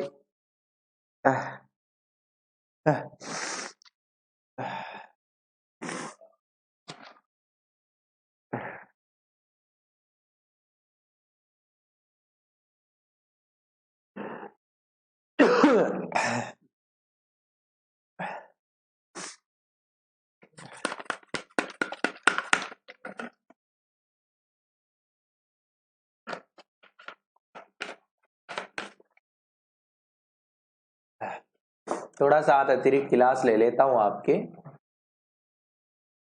तो दोस्तों यहाँ पे सरद मंदिर, रतन मंदिर, प्रकाश मंदिर, ये तमाम बातें आपके हैं, हवा मंदिर है। तो यहाँ पे बिल्कुल आपको ध्यान रखना है कौन कौन से मंदिर मंजिल आपके बने हुए हैं, ठीक है। तो दोस्तों बिल्कुल आपको ध्यान रखना है इनका नाम। अब चलते हैं, ये जो इमारत आपके सामने है क्या है, लगाइए आइडिया। जयपुर आए होंगे तो देखे होंगे आप, कौन सी है ये मित्रों, कौन सी है ये, बताइए, देखे कौन सा है, बताइए, पता होगा आपको तो सब कुछ देखा होगा। जयपुर में तो ये दूर से ही दिखाई आपके पड़ जाता है, तो ज्यादा तो ऐसा है नहीं कि आप जयपुर आए इसको नहीं देखे हो। तो बिल्कुल दोस्तों मैं तो ये कहता हूं आपने देख लिया होगा, नहीं देखे तो देख लेना, ठीक है। चलो तो लिख देता हूं मैं ही अल्बर्ट हॉल। अल्बर्ट हॉल है ये, जिसे आजकल तो म्यूजियम बना दिया गया है। तो अल्बर्ट हॉल को म्यूजियम का रूप यहाँ पे दे दिया गया है, ठीक है। तो बिल्कुल ध्यान रखना आपको, अल्बर्ट हॉल ये है जो कि मतलब बड़ा शानदार है। देखो ये जो कबूतर दिख रहे हैं ना आपको, ये ही तो मतलब बड़े यहाँ पे बीच में बंद कर दिए थे इनको। ये जो कबूतर को दाना देते हैं, तो हजारों की संख्या में कबूतर रहते हैं यहाँ पे जो अलग ही दृश्य देते हैं। तो दो क्या होता है कि आपको मैं बताऊं कि फिर बीच में बंद कर दिए तो ये बड़ा विवाद हो गया, क्योंकि पर्यटक इनसे ही तो मतलब लुभावने थे, तो इसी प्रकार से वापस चालू किया गया, ठीक है। तो अल्बर्ट हॉल की बात थी, तो यहाँ पे अल्बर्ट हॉल क्या बना है कि म्यूजियम बना हुआ है। ये देखिए रात का दृश्य आपके अल्बर्ट हॉल, ठीक है। ये रात का दृश्य देखिए अल्बर्ट हॉल का, आप खुद बड़ा निराला दृश्य है, ठीक है। तो दोस्तों आपको पसंद तो आ रहा है ना ये पढ़ाने का जो नया तरीका, चित्र भी दिखाना या फिर इस प्रकार से, आशा करता हूँ आपके समझ में आएगा। भाई एक तो अल्बर्ट हॉल पढ़ा दिया आपको पता ही नहीं लगा, ये सबसे प्रत्यक्ष मतलब कोई चीज आपको दिखाई जाए फिर पढ़ाई जाए, तो आशा करता हूँ वो आपको ज्यादा समझ में आएगी। तो अल्बर्ट हॉल है मतलब इधर अल्बर्ट हॉल के इधर तो देखो रामनिवास बाग है, आपको बताऊं यहाँ पे रामनिवास बाग है, और इधर की तरफ चलोगे तो चिड़ियाघर है। मैं तो जाता रहता हूँ, इधर चिड़ियाघर है, इधर रामनिवास बाग है, फिर सामने आप जाओगे तो न्यू गेट आएगा, ठीक है। और पीछे जाओगे ना तो एसएमएस हॉस्पिटल आएगा, एसएमएस हॉस्पिटल पीछे की तरफ। इधर थोड़ा सा इधर है ना, इधर महाराजा महारानी कॉलेज है, पीछे की तरफ यूनिवर्सिटी है, थोड़ा आगे जाके यूनिवर्सिटी, तो एसएमएस हॉस्पिटल से आगे फिर यूनिवर्सिटी आती। तो ये आपके सामने ये अल्बर्ट हॉल है, ठीक है। तो दोस्तों अल्बर्ट हॉल की बात अभी हम करेंगे, और ये क्या है आपके, देखो चित्र आप देख लीजिए, ये सब कुछ मैं पढ़ाने वाला हूँ। ये है आपका सिटी पैलेस, जयपुर वाला सिटी पैलेस है, जिसका भी अपने आप में बड़ा मनोरम दृश्य है सिटी पैलेस का। देख लीजिए आप कितना शानदार, जो मतलब वो जो राजा महाराजाओं का निवास स्थान ये होता था, अलग ही रूप रूप में है, बड़ा मस्त। यहीं पे सभाएं होती थी, निवास स्थान पे ही, यहीं पे प्रजा बैठा करती थी। तो ये निवास स्थान था राजा महाराजाओं का, तो एक तरह से निवास स्थान। ये क्या है, ये क्या है दोस्तों, ये भी मैं पढ़ाऊंगा। तो ये है जंतर मंतर, दोस्तों जंतर मंतर। और यहाँ से आपको जैसे पीछे नाहरगढ़ और ये दृश्य आपको दिखाई पड़ रहे हैं, तो एक आध बार तो मैं भी जाया, एक दो बार। तो अब ये जो चीजें मेरे समझ में नहीं आई थी, ये क्या है, ये क्या है, ये क्या है कुछ समझ में नहीं आ रहा। मतलब मैं खुद अचंभित हो गया कि सवाई जयसिंह ने क्या बना दिया रे ये। लेकिन मित्रों ये जो चीजें है ना वैज्ञानिक पद्धति पे बनी हुई है, आप खुद आप आइडिया नहीं लगा पाओगे कि यार ऐसा है। तो वैज्ञानिक आंकड़ों पे आधारित है ये, एक तरह से आप ये लगा लीजिए वैज्ञानिक आंकड़ों पे आधारित है ये। तो खुद आप आइडिया लगाइए कि मतलब सौर जंतर मंतर कोई जादू टोना थोड़ी है, मतलब ये सौर वेदशाला इसे कह दो, ठीक है। क्या कह दो इसे, सौर वेदशाला इसे कह दो, ठीक है। तो जंतर मंतर एक सौर वेदशाला है, सूर्य घड़ी है, सम्राट घड़ी, सम्राट यंत्र वगैरह यहाँ पे लगे हुए भी है। तो जयपुर वेधशाला की जो बात थी तो वो ये है, मतलब वैसे सवाई जयसिंह ने दिल्ली में बनाया था, सवाई जयसिंह ने मथुरा में बनाया था, सवाई जयसिंह ने बनारस में भी बनाया था, सवाई जयसिंह ने उज्जैन में भी बनाया था, और ये सबसे लास्ट वाली है जो जयपुर वाली है, सबसे प्राचीन दिल्ली में बनाई थी और सबसे नवीन जयपुर में। सबसे बड़ी जयपुर वाली है, समझ गए। विश्व की सबसे बड़ी सौर वेधशाला इसे कहते हैं। ठीक है, ये देखो आप खुद देखोगे कि क्या है, हर किसी के समझ में नहीं आते ये। मतलब सूर्य का जो प्रकाश से इस प्रकार से नक्षत्र, मतलब इसे नक्षत्रों की शुद्ध सारणी कहा जाता है। तो नक्षत्रों की शुद्ध सारणी भी से कहा जाता है। ये लगा लीजिए, आप देखो कैसे, मतलब बड़े अचंभित इमारतें। कई बार तो मैं भी खुद जब गया तो मैं देखा यार क्या है सिस्टम, कुछ समझ में नहीं आ रहा। पहली बार किसी इमारत को देखने पे पता लगा कि कुछ समझ में नहीं आ रहा। लेकिन फिर क्या हुआ कि साहब मैं भी बड़ा तेज आदमी, मैंने क्या किया, मतलब आप जानते हो वहां पे गाइडेंस करने वाले रहते हैं। अब भैया उस समय की बात है, आज तो मैं देखा नहीं, काफी समय पहले देखा, उस समय पैसे भी नहीं थे। ठीक है, तो मैं वहां पे देखने गया, तो मैं देखा यार कैसे पता लगे। तो मतलब जो गाइडेंस है, अब तुम जानते हो 5-7 लोग 10 लोग घूमने आते हैं, उनमें एक आध व्यक्ति कर भी लेते हैं, तो उनके तो महंगा होता नहीं है, तो मतलब 100-200-300 ले लेते हैं। तो भाई साहब मैं भी उनके बीच में घुस गया। अब जैसे ही मैं बीच में घुसा तो उनको, अब ये भी तो कह नहीं सकते हो तू दूर चल, मैं भी घुस गया, मैं क्या चले जाए तो फिर भाई साहब क्या हुआ, ये कुछ ही नहीं हुआ, मैं भी सुनता रहा कि अच्छा ये वो है, ये वो है, ये वो है, इससे ये सूर्य गढ़ी था, इससे ये नक्षत्र दिखता था, ये दिखता था, वो दिखता था। तो आज भी देखते हैं।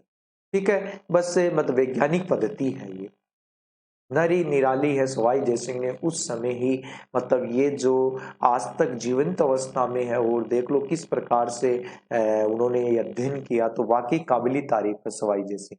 सवाई जयसिंह के जो मतलब जो निर्माण थे वो बड़े वाकई काबिलियत थी। सिटी पैलेस भी उन्होंने बनवाया था, यहाँ पे जल महल उन्होंने बनाया था, यहाँ पे जैसे जंतर मंतर भी सवाई जयसिंह ने बनाया था।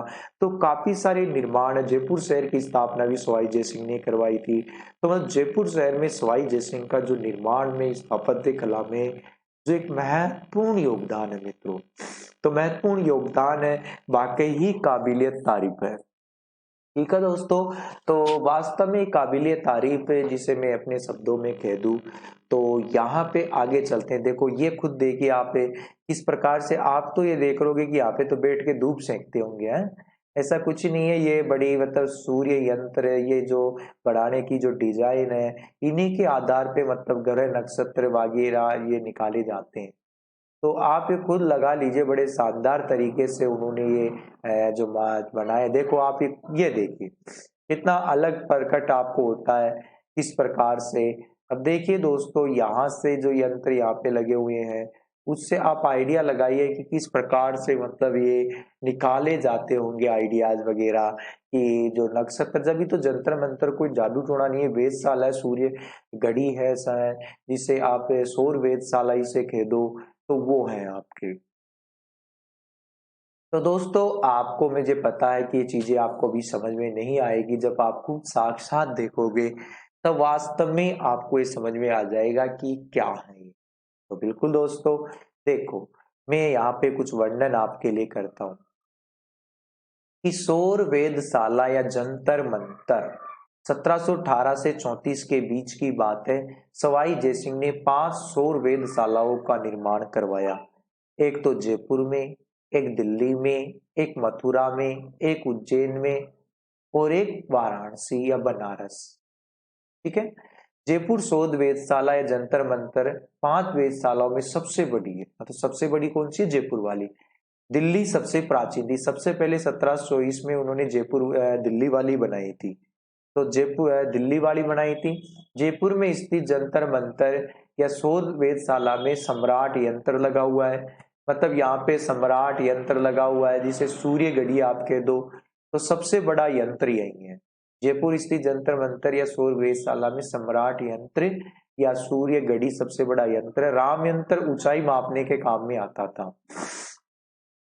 ठीक है, तो राम यंत्र क्यों आता था? ऊंचाई मापने में। जय प्रकाश यंत्र अक्षांशों की स्थिति मापने में काम आता। आप खुद आइडिया लगाइए, देखो जो जय प्रकाश यंत्र है, सम्राट यंत्र है, राम यंत्र है, ये पूछ लेते हैं कि राम यंत्र, सम्राट यंत्र, जय प्रकाश यंत्र किस इमारत से संबंधित है, तो जय जंतर मंतर से संबंधित है। तो ऊंचाई मापने में कौन सा प्रयोग आता था? राम यंत्र।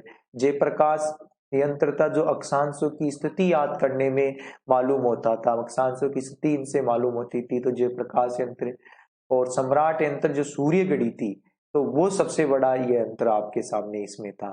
ठीक है, तो दोस्तों एक जिस इमारत की महत्ता को देखते हुए, इसकी उपयोगिता को देखते हुए अगस्त 2010 में यूनेस्को ने विश्व सांस्कृतिक धरोहर सूची में शामिल कर लिया। तो यूनेस्को ने विश्व धरोहर सूची में इसे शामिल कर लिया।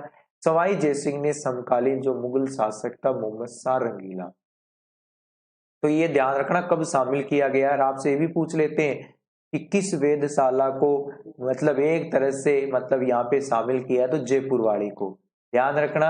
जयपुर वेधशाला को एक तरह से मतलब किस में शामिल किया गया है, तो जयपुर जो जंतर मंतर को यूनेस्को ने विश्व धरोहर में शामिल किया है। तो ठीक है, तो विश्व धरोहर में किसको शामिल किया है, जयपुर को, ध्यान रख लेना। अगस्त 2010 की बात है। तो मित्रों जैसे कि मैं बात करूं, सवाई जयसिंह के समकालीन शासक था मोहम्मद शाह रंगीला के नाम पर नक्षत्रों की सारणी पर आधारित मतलब उसने ग्रंथ लिखा था, जीज मोहम्मद शाही ग्रंथ। सवाई जयसिंह ने ग्रंथ भी लिखा था, जो जीज मोहम्मद शाही ग्रंथ था, जो मतलब इस मोहम्मद शाह रंगीला को ही भेंट किया था उसने। ठीक है, उन्हीं के नाम पे रखा था और उसको भेंट भी किया था, जीज मोहम्मद शाही जो ग्रंथ है। तो यहाँ पे यदि मैं बात करूं कि मोहम्मद शाह रंगीला की बात करी, तो जीज मोहम्मद शाही जो ग्रंथ था, तो मतलब एक तरह से मोहम्मद शाह रंगीला या जीज मोहम्मद शाही जो ग्रंथ है ये लिखा था, ज्योतिष ग्रंथ या जयसिंह गारिका की रचना भी की थी। सवाई जयसिंह के समकालीन मुगल जो शासक था मोहम्मद शाह रंगीला के नाम पर नक्षत्रों की जो सारणी मतलब यहाँ पे बनाई गई। तो जीज मोहम्मद शाही ग्रंथ लिखा, ज्योतिष ग्रंथ जयसिंह कारिका की रचना भी यहाँ पे की। तो बिल्कुल दोस्तों आपको ध्यान रखना है, यहाँ पे सवाई जयसिंह की बात यहाँ पे चल रही थी। ठीक है, तो बात कर रहा था सवाई जयसिंह के समकालीन मुगल राजा कौन सा था, मोहम्मद शाह रंगीला। तो नक्षत्रों की सारणी पर आधारित जो जीज मोहम्मद शाही ग्रंथ लिखा, ठीक है, और ज्योतिष ग्रंथ जयसिंह कारिका जिसे आप कह दो। ठीक है, जीज मोहम्मद शाही ग्रंथ और ज्योतिष ग्रंथ जयसिंह कारिका लिखी। और जयसिंह ने यूक्लिड की जो रेखा गणितीय क्लेमेंट्स ऑफ ज्योमेट्री, ठीक है, तो क्लेमेंट्स ऑफ ज्योमेट्री का संस्कृत में अनुवाद करवाया था। तो यूक्लिड की रेखा गणित को उन्होंने क्या किया था, यहाँ पे एक तरह से मैं कह दूं कि यूक्लिड की रेखा गणितीय एलिमेंट्स ऑफ ज्योमेट्री, तो उसका संस्कृत भाषा में अनुवाद करवाया था। ठीक है, तो यूक्लिड की रेखा गणितीय एलिमेंट्स ऑफ ज्योमेट्री उसकी संस्कृत भाषा में यहाँ पे अनुवाद भी करवाया था सवाई जयसिंह ने।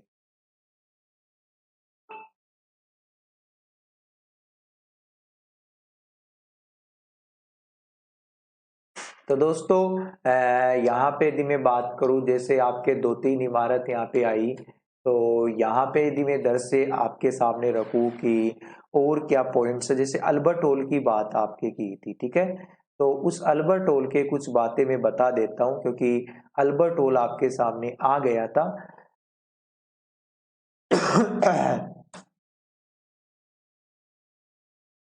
देखते हैं अल्बर्ट हॉल को।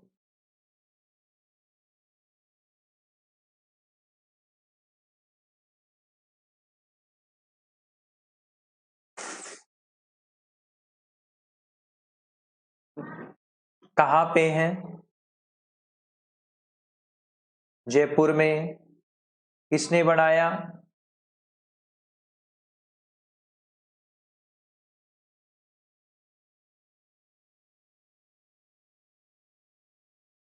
राम सिंह सेकंड ने।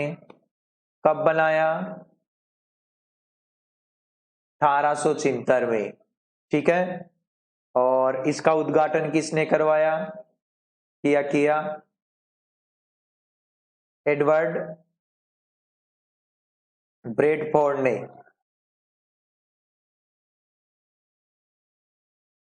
ठीक है, कब किया, 1887 में। डिजाइन या वास्तुकार किसने करवाया था,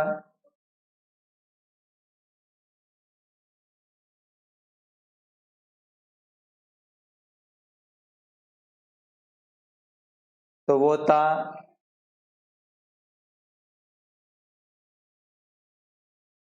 स्टीवन जेकब। तो दोस्तों ये कुछ पॉइंट्स मैंने आपको सामने रखे हैं जो अल्बर्ट हॉल की बात थी, ठीक है। तो मतलब प्रिंस से जो अल्बर्ट की याद में वो तमाम बातें बताता हूँ आपको। तो पहले इसको देखते हैं फिर आगे चलेंगे। तो पहली बात, अल्बर्ट हॉल है कहाँ पे, तो वो ध्यान रखो, एक तो जयपुर में है। निर्माता कौन था, राम सिंह सेकंड था, ठीक है। तो राम सिंह सेकंड था। कब बनाया था, 1876 में बनाया था। तो जयपुर में राम सिंह सेकंड ने बनाया था और 1876 में ये इमारत बनाई थी।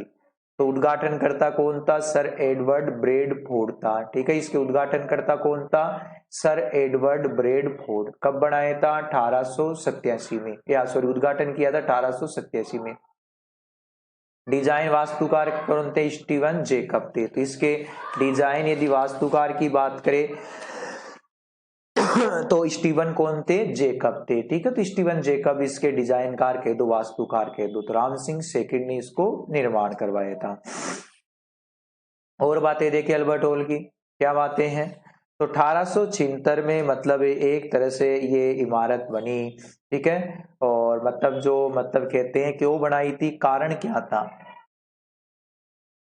तो कारण यह था कि मतलब ब्रिटेन के सम्राट थे एडवर्ड सप्तम, ठीक है। तो एडवर्ड सप्तम के आगमन की खुशी में, तो प्रिंस से जो मतलब एडवर्ड सप्तम थे जो विक्टोरिया के पुत्र थे, विक्टोरिया के क्या थे, पुत्र थे।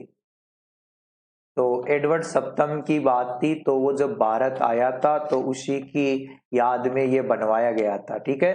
तो यहाँ पे मैं बात करूँ स्विंटन, मतलब इस जो यहाँ पे आप ध्यान रखना थोड़ा सा, यहाँ पे यदि मैं वास्तुकार की बात करूँ तो ये था आपके मतलब एक तरह से स्विंटन, स्विंटन नाम याद रखना, जेकब, ठीक है। स्विंटन जेकब के देख रेख में ये बनाया गया था।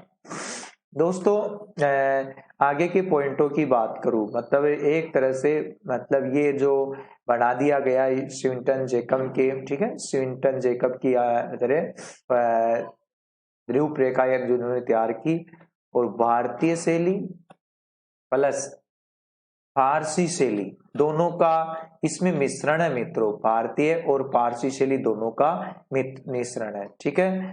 तो यहाँ पे मैं बात करूं कि मतलब जो उद्घाटन हो ही गया 1870 में, स्टीफन एडवर्ड ब्रेडफोर्ड ने कर दिया। तो दोस्तों यहाँ पे मैं बात करूं कि राजस्थान का पहला जो संग्रहालय जो बनाया गया है, ठीक है, संग्रहालय, तो ये जो आजकल इसे म्यूजियम बना दिया गया, तो ये राजस्थान का पहला म्यूजियम है, ठीक है। तो राजस्थान का पहला जो म्यूजियम इसे कह दो या संग्रहालय इसे कह दो, तो ये आपका पहले नंबर पे है, ठीक है। तो राजस्थान का पहला संग्रहालय या राजस्थान का पहला जो म्यूजियम इसे कह दो, आप ये कह सकते हो। और यही में मिस्र की जो प्रसिद्ध है मम्मी यहाँ पे रखी हुई है, ठीक है।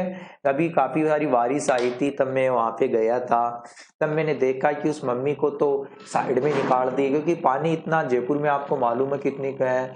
जो बारिश यहाँ पे आई थी, तो मिस्र की जो मम्मी की बात थी, तो मिस्र की मम्मी यहाँ पे रखी हुई है मित्रों। तो बिल्कुल मिस्र की मम्मी आपको ध्यान रखना है कि बड़े मतलब मम्मी क्या होती है, मम्मी कोई जैसे अपनी माँ मदर मम्मी वो अलग है, कि मिस्र में जैसे क्या होता है किसी व्यक्ति की जो मृत्यु हो जाती है तो उसके शरीर को क्या कर लिया जाता है, लेप कर लिया जाता है। तो जब शरीर को लेप कर लिया जाता है मतलब तो मतलब कई सालों इसी प्रकार से वो लेप किया जाता है, तो मतलब कितने ही साल गुजर जाए लेकिन वो जो शरीर का जो अंदर वाला मतलब अपनी बॉडी है ना वो खराब नहीं होती। तो ये मिस्र लोगों की जो मतलब एक कला थी जो प्राचीन काल हजारों साल पहले से चली आ रही है। तो मिस्र की मम्मी यहाँ पे रखी हुई है, ठीक है। तो राजस्थान का पहला राजकीय संग्रहालय। अब यहाँ पे क्या क्या है आजकल मैं क्या ये देख के आया, तो यहाँ पे जो राजा महाराजाओं की तलवारें धनुष बाण जो भी थी, हथियार वगैरह, ये सब कुछ रखे हुए हैं। लोगों को वहां पे घूमने का एक ऐसा उद्देश्य पूरा हो जाता है। इधर रामनिवास बाग है, इधर चिड़ियाघर है, जंतुआलय जिसे जयपुर जंतुआलय कह दो तो वहीं पे है। तो इस प्रकार से मतलब काफी सारे एक ही जगह के दृश्य वहां पे दिखाई पड़ जाते हैं, तो बड़ा शानदार यहाँ पे रहता है। ठीक है, तो दोस्तों आप भी कभी जयपुर आओ तो बिल्कुल घूमिए, मस्त होके घूमिए। नो डाउट से जयपुर का मतलब आप 2 4 5 7 दिन तो जयपुर में ही निकाल दोगे, मैं तो ये कहता हूँ, क्योंकि है ही इतना विशाल रूप लिए हुए। अब मैं एक जो इमारत मैंने आपको यहाँ पे बताई थी ये तो हो गया, ये आपको बता दिया, मतलब अल्बर्ट हॉल का हो गया। ठीक है, ये तमाम बातें मैं आपसे कर ही रहा था कि अल्बर्ट हॉल की बात चल रही है। तो दोस्तों अल्बर्ट हॉल की बात आपके खत्म हुई। अब अपने कर लेते हैं दूसरे पॉइंट में, जैसे कि ये अल्बर्ट हॉल का नाइट का दृश्य है, और ये आ गया आपके, अब आता है जैसे सिटी पैलेस। तो दोस्तों सिटी पैलेस की बात करते हैं, क्या यहाँ पे है, तो देख पा रहे हो यहीं पे मैं दिखा देता हूँ, जिसे राजमहल भी कहते हो। ठीक है, ये राजमहल का आप इसे कह दो, या फिर आप इसे सिटी पैलेस कह दो। ठीक है, तो सिटी पैलेस या राजमहल की बात करूं तो ये भी आपके मतलब जयपुर की बात कर रहा हूँ। ऐसे सिटी पैलेस अपने अपने हो सकते हैं, जैसे उदयपुर में भी है पिछोला झील के किनारे। तो ये किसने बनाया था मित्रों, ये बनाया था आपके सवाई जयसिंह ने। तो बिल्कुल ध्यान, सवाई जयसिंह ने ये आपके बनाया है। ठीक है, तो विद्याधर जो भट्टाचार्य था उसी की देख रेख में। ठीक है, तो विद्याधर भट्टाचार्य के देख रेख में ये बनाई गई है आपके, बिल्कुल। और सवाई जयसिंह के काल की बात है, तो सजावट जर्मन जो कलाकार था, यहाँ पे एक जर्मन कलाकार का जो एक महत्वपूर्ण योगदान यहाँ पे रहा, तो वो था A.H. मुल्लर। ठीक है, तो A.H. मुल्लर जो जर्मन कलाकार था, तो उस जर्मन कलाकार के ये जो मतलब एक तरह से इस इमारत का जो निर्माण यहाँ पे करवाया। ठीक है, और इसकी जो दो, जैसे पहली मंजिल तो ये होगी, इसकी जो दूसरी मंजिल है ना उसे सुख महल कहते हैं मित्रों। तो दूसरी मंजिल आपको सुख महल कहते हैं। ठीक है, और मतलब सवाई जयसिंह की एक रानी थी, उसका नाम था सुख कंवर, तो उसकी रानी के नाम पे ही उसने मतलब ये जो रखा था। तो जर्मन वास्तुकार H.S. जो मूलर यहाँ पे जो इनका योगदान था उसी। ठीक है, तो मैं कुछ बातें आपसे परिचित कर लेता हूँ, और विस्तारित रूप से अपने देखते हैं यहाँ पे। तो सिटी पैलेस,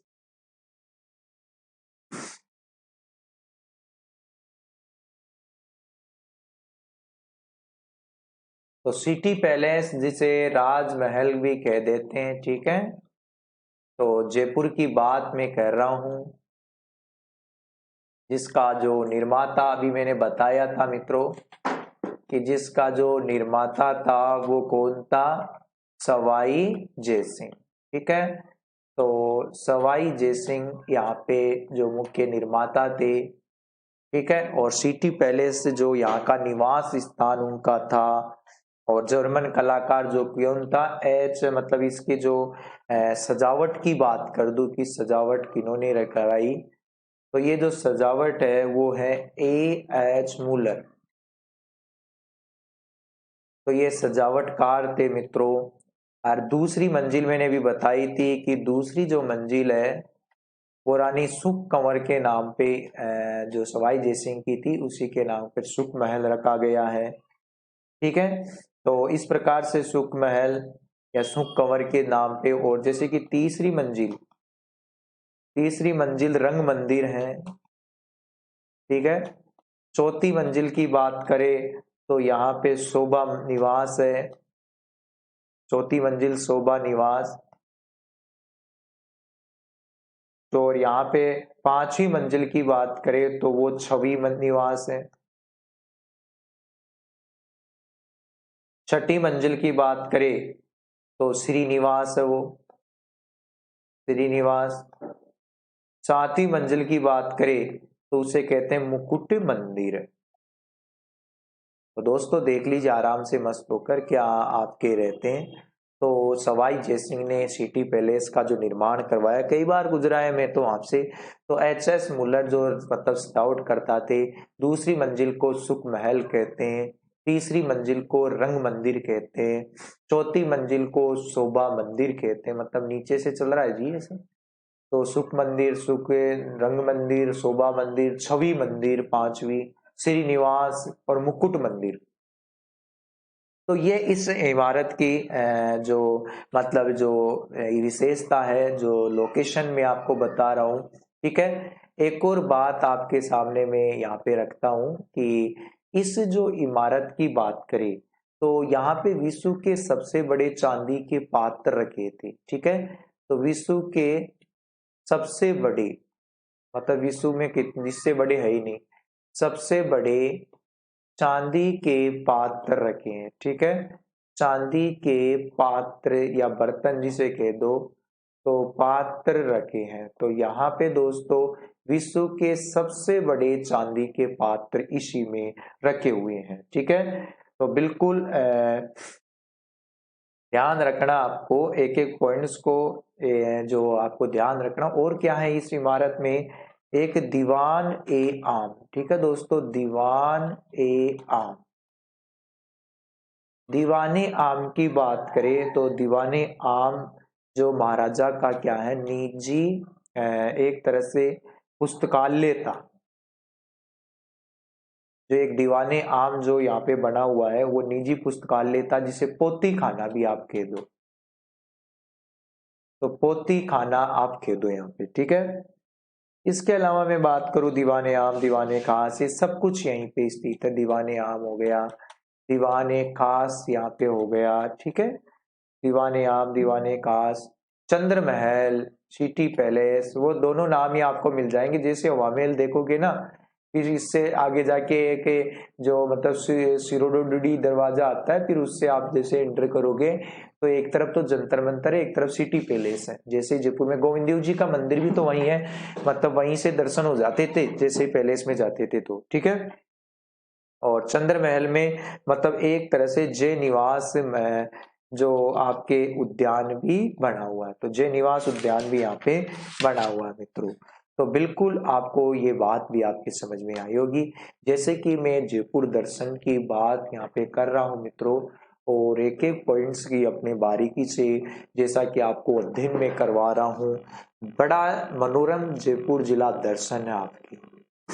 काफी सारे पॉइंट्स आप यहाँ पे देख सकते हो, एक से बढ़कर अध्ययन आप यहाँ पे कर सकते हो।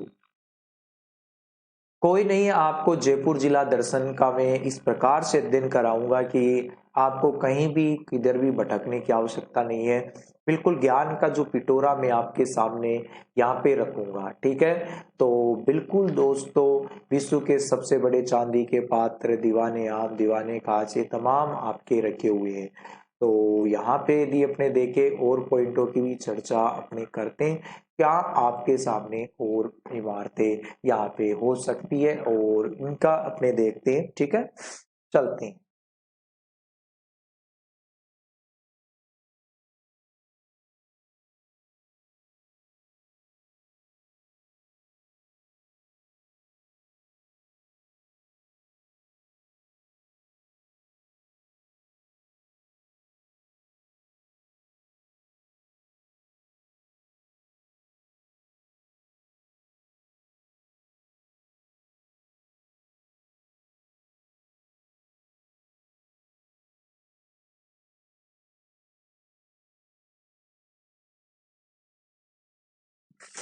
दोस्तों अब बात करते हैं दूसरे पॉइंट की। जयपुर जिला दर्शन का एक और चैप्टर में आपके सामने लेके आता हूं, जिसमें यहाँ पे यदि मैं बात करूं कि एक और पार्ट की यदि यहाँ पे चर्चा करें, जैसे कि आपको मालूम है कि वेलकम टू सक्सेस, मतलब यहाँ पे मैं कुछ और बातें आपको बताऊंगा। अभी जयपुर जिला दर्शन एक तरह से कंप्लीट नहीं हुआ है मित्रों। तो जयपुर जिला दर्शन अभी कंप्लीट नहीं हुआ, बिल्कुल आप पढ़ते रहिए। क्योंकि जैसा कि मैं बताऊं कि आपको बहुत जरूरी हो जाता है कि जिले की वो तमाम बातें आपको बताऊं, किस प्रकार से जयपुर है, तो दोस्तों welcome to success enjoy the यहाँ पे जर्नी की बात आपको मैं जब भी बोर्ड लगा देता हूँ आपको वो तमाम बातें अब मैं जैसा कि आपको लेके चलता हूँ राम निवास बाग। बहुत ही जो महत्वपूर्ण यहाँ पे जयपुर की दृष्टि से भी बात करें तो राम निवास बाग दोस्तों अब मैंने बताया था कि अल्बर्ट हॉल के ही एक तरफा ये जो आपको मिल जाएगा, तो बिल्कुल आपको कहीं जाने की आवश्यकता जयपुर में यहाँ पे नहीं है। अल्बर्ट हॉल भी यहीं पे निकट पड़ोस में बना हुआ है, ठीक है। तो अल्बर्ट हॉल का के पास में ही एक तरफ रामनिवास बाग है और एक तरफ यदि मैं बात करूं जैसे कि आपको मालूम है जैसे कि चिड़ियाघर है। तो एक दो बार मैं भी यहाँ पे दर्शन कर ही आया, क्योंकि कर लेना चाहिए जीवन में, कुछ भी आपको पता नहीं किस प्रकार से। तो जब भी आपको मौका मिले दोस्तों तो बिल्कुल आपको करना चाहिए दर्शन, आपको एक एक पॉइंट्स के बारीकी से।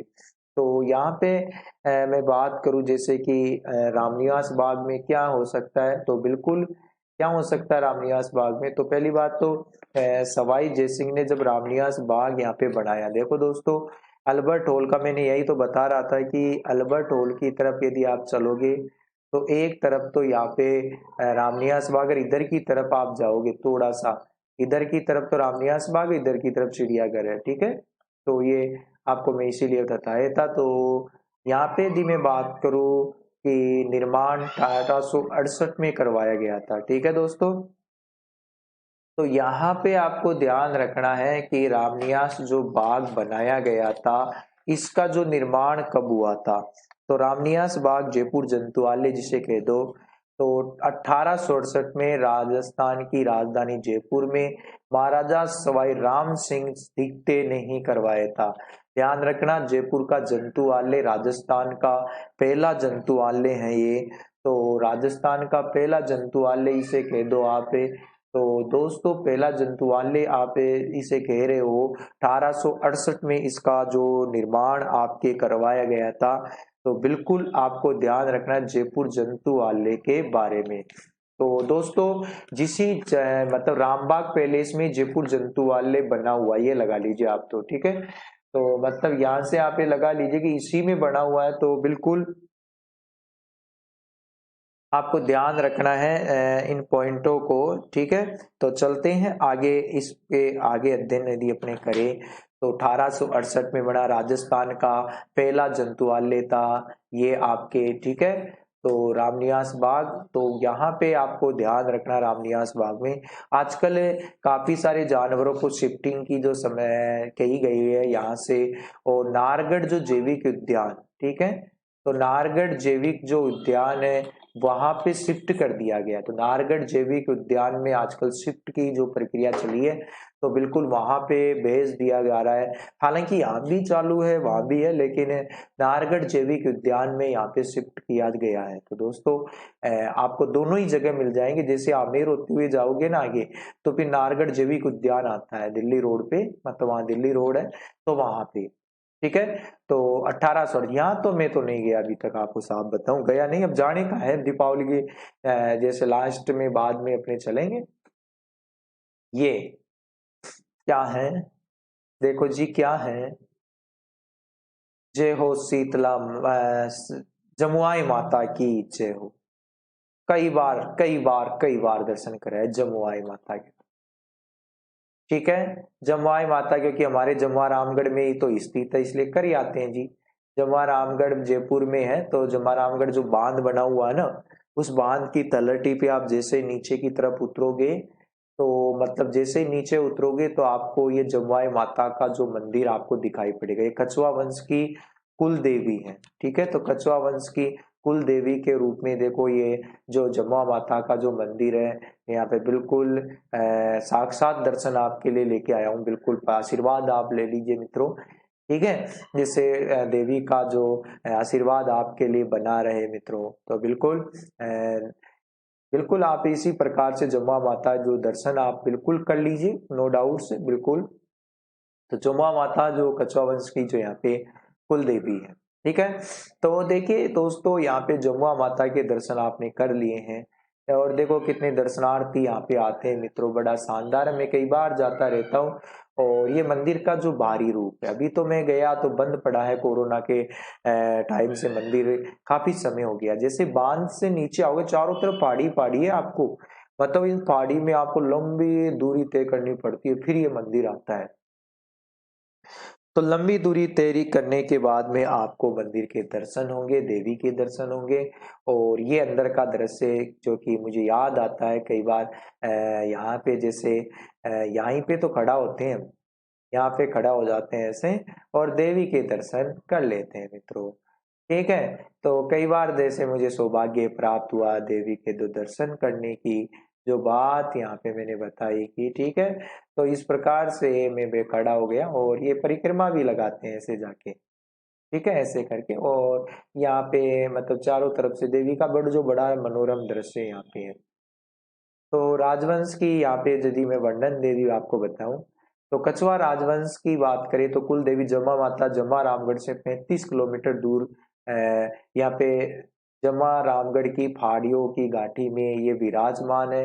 तो जमा रामगढ़ की घाटियों में विराजमान ये मंदिर है।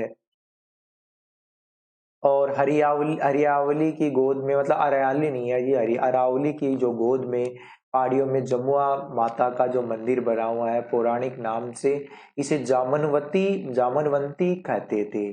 तो जामवंती कहते थे और इस मंदिर का निर्माण कछवा वंश के जो संस्थापक थे, जो दूल्हे राय कछवा ने बनवाया था। पहले जब वो मतलब दौसा में उनका राज था, फिर उसके बाद में सेकंड वो जमुआ रामगढ़ की तरफ आए। ठीक है, ये जमुआ रामगढ़ को पहले माच प्रदेश के नाम से जाना जाता था, यहाँ पे मीणाओं का राज था मित्रों। तो जब माच प्रदेश पे राज यहाँ पे मीणाओं का था, तब कहते हैं कि दुल्ले राय कछवा ने यहाँ पे मीणाओं पर आक्रमण किया लेकिन हार गए, घायल हो गए। तब उन्होंने माता के दर्शन हुए, उन्होंने कहा कि जा दुल्ले राय तेरी ही विजय होगी, बस ये है कि विजय के बाद में तू मेरी मंदिर इसी स्थान पे बनवाना। तो उसके बाद में जमुआ माता के आशीर्वाद से उसके सारे जितने भी घायल सैनिक थे वो ठीक हो गए, जितने भी घायल सैनिक थे वो आपके ठीक हो गए। और इस प्रकार से कहते हैं कि जब वो घायल सैनिक ठीक हो गए तो एक तरह से चमत्कार हो गया और मीणाओं को उसने आशीर्वाद स्वरूप पराजित कर दिया। तब माच प्रदेश का नाम इसी मतलब उन्होंने क्या किया, फिर यहाँ पे जमुआए माता का मंदिर बनाया था दुल्ले राय ने यहाँ पे। तो जमुआई माता का मंदिर यहाँ पे बनाया। तो जमुआई माता मतलब जैसे कि यहाँ पे बात करें, जम फिर हम माच प्रदेश का नाम जमुआ रामगढ़ रख दिया उसने।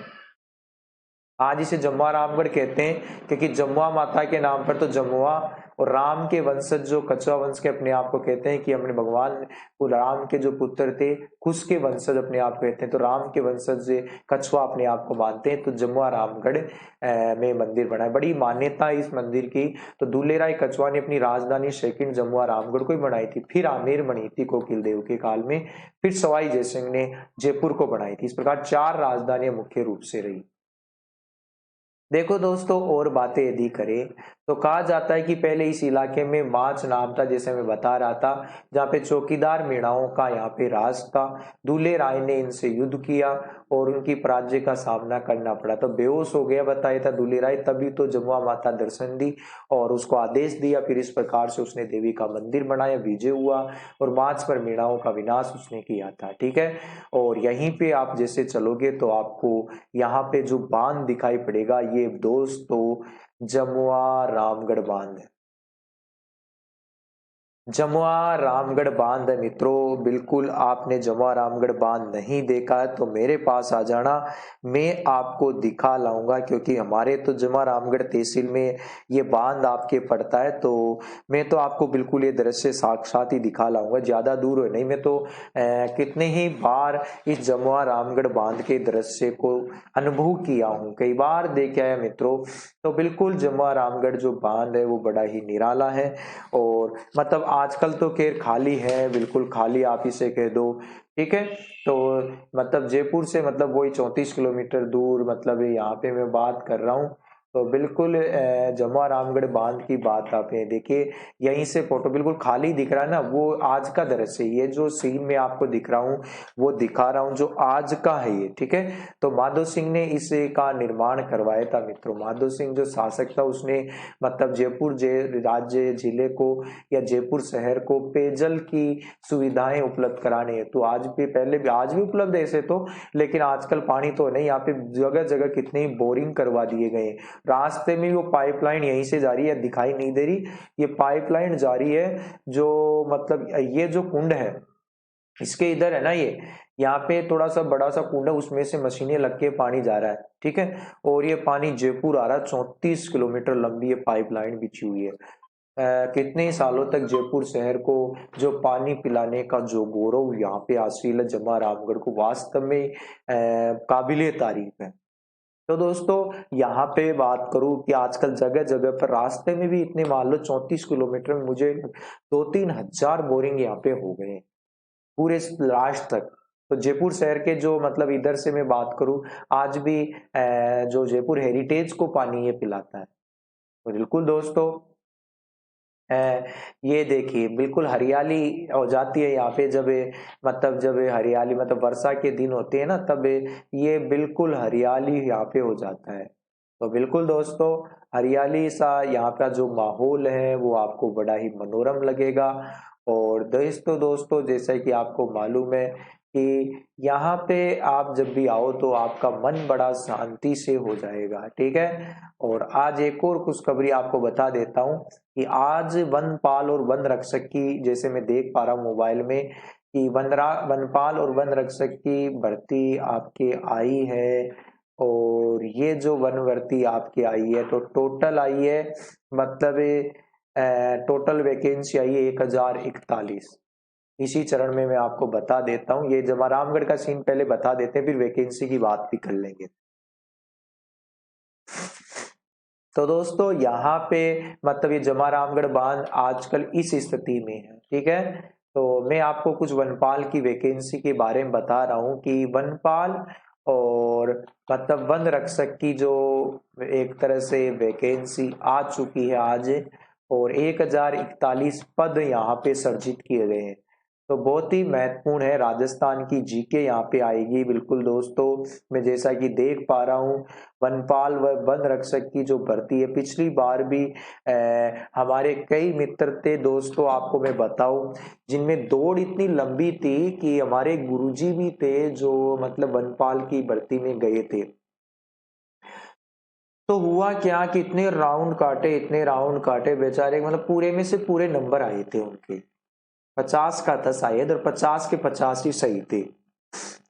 लेकिन जिसका भाग्य, एक तरह से ये ही कह दूं मैं, और उसे क्या कहें, 50 में 50 क्वेश्चन आए, लेकिन अब देखो जी फिर उन्होंने दौड़ पूरी नहीं कर पाए। लास्ट के राउंडों में पैरों में इतनी खिंचाव सा हो गए, नस खिंचाव जिसे मैं कह दूं, तो उसके बाद में वो रुक गए और फिर दोबारा दौड़ा। तो 50 में 50 क्वेश्चन करने के बाद में भी ये मान लीजिए कि वो उस कंपटीशन के दौर में बाहर हो गए।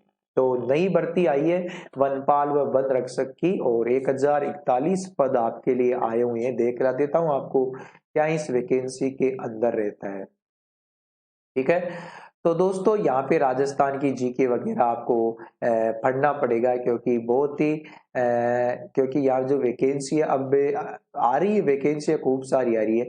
देखो जैसे कि मैं देख पा रहा हूँ इस वैकेंसी को, और मतलब पुरुष सिटअप भी करवाएंगे आपको, लंबी कूद भी करवाएंगे, गोला फेंक भी करवाएंगे साहब, ठीक है।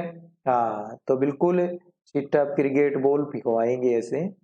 तो बिल्कुल दोस्तों शारीरिक माप जैसे देख लेना अपनी विज्ञप्ति को इस प्रकार से। और जैसे कि मैं बात कर रहा हूँ आयु का काफी छुटकारा यहाँ पे है, लंबा चौड़ा है, 24 वर्ष का नहीं होना चाहिए।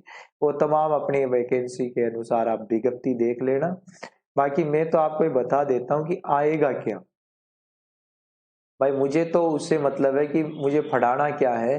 तो राजस्थान की जीके आपको मतलब मैं आपको बता दूंगा, राजस्थान की जीके का बड़ा रोल यहाँ पे होता है। वन रक्षक की भर्ती में जैसे पुलिस की होती है ना, वैसे ही वन रक्षक की होती है। तो राजस्थान पुलिस का जो अहम रोल यहाँ पे होता है। तो बिल्कुल दोस्तों राजस्थान जीके आपको पढ़ना पड़ेगा। बिल्कुल राजस्थान जीके के वो तमाम पार्ट में आपको बिल्कुल करवा दूंगा, कहीं क्वेश्चन बाहर जाने की आवश्यकता नहीं है। तो जब जयपुर शहर की बात कर रहे थे, ठीक है, यही चल रहा था अपना। बिल्कुल दोस्तों, अपने जयपुर शहर की चर्चाएं अपने यहाँ पे लग रही थी। तो जमारामगढ़ बांध चल रहा था, यही चल रहा था, जमारामगढ़ बांध की बात चल रही थी मित्रों, है ना। तो जमारामगढ़ बांध की यहाँ पे बात करी। तो दोस्तों जैसे कि आप देख पा रहे हो कि महाराजा माधो सिंह द्वितीय ने 1897 में इस चिंता को समझकर कि जमारामगढ़ बांध का निर्माण करवाया था कि जयपुर शहर के लिए पानी की आपूर्ति होगी। लगभग 6 वर्षों तक चला था, 1903 तक चला था। तो इसका जो निर्माता था वो एक तरह से माधो सिंह कौन था, सेकंड था, ठीक है। 1897 से लेकर 1903 तक ये जो बांध आपके बना है, तो बिल्कुल आपको यहाँ पे ध्यान रखना है कि जो पॉइंटों को नोटिस कर लेना मित्रों कि कहाँ पे आपके इस बांध का जो मैटर आपके चल रहा है। तो बिल्कुल एक एक पॉइंट्स को, मतलब माधो सिंह द्वितीय ने मतलब यहाँ पे इस बांध का निर्माण करवाया। तो 1897 से लगा लीजिए आप, तो 1897 से लेकर माधो सिंह द्वितीय ने ही मतलब यहाँ पे जो बांध बनाया है, ठीक है दोस्तों। तो बिल्कुल ध्यान रखना, जमारामगढ़ बांध।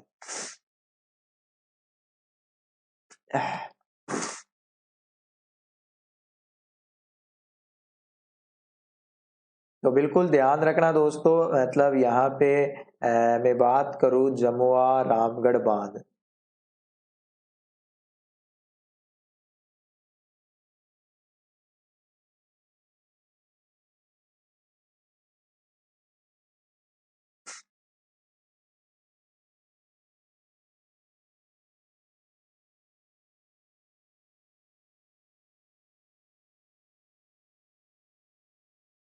ठीक है, तो जमारामगढ़ बांध कौन सी नदी पे किनारे हैं?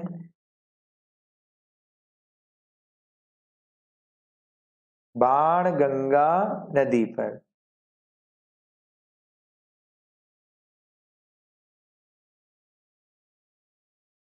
ठीक है, तो बाणगंगा नदी पर ये जो बांध आपके बना हुआ है दोस्तों, ठीक है।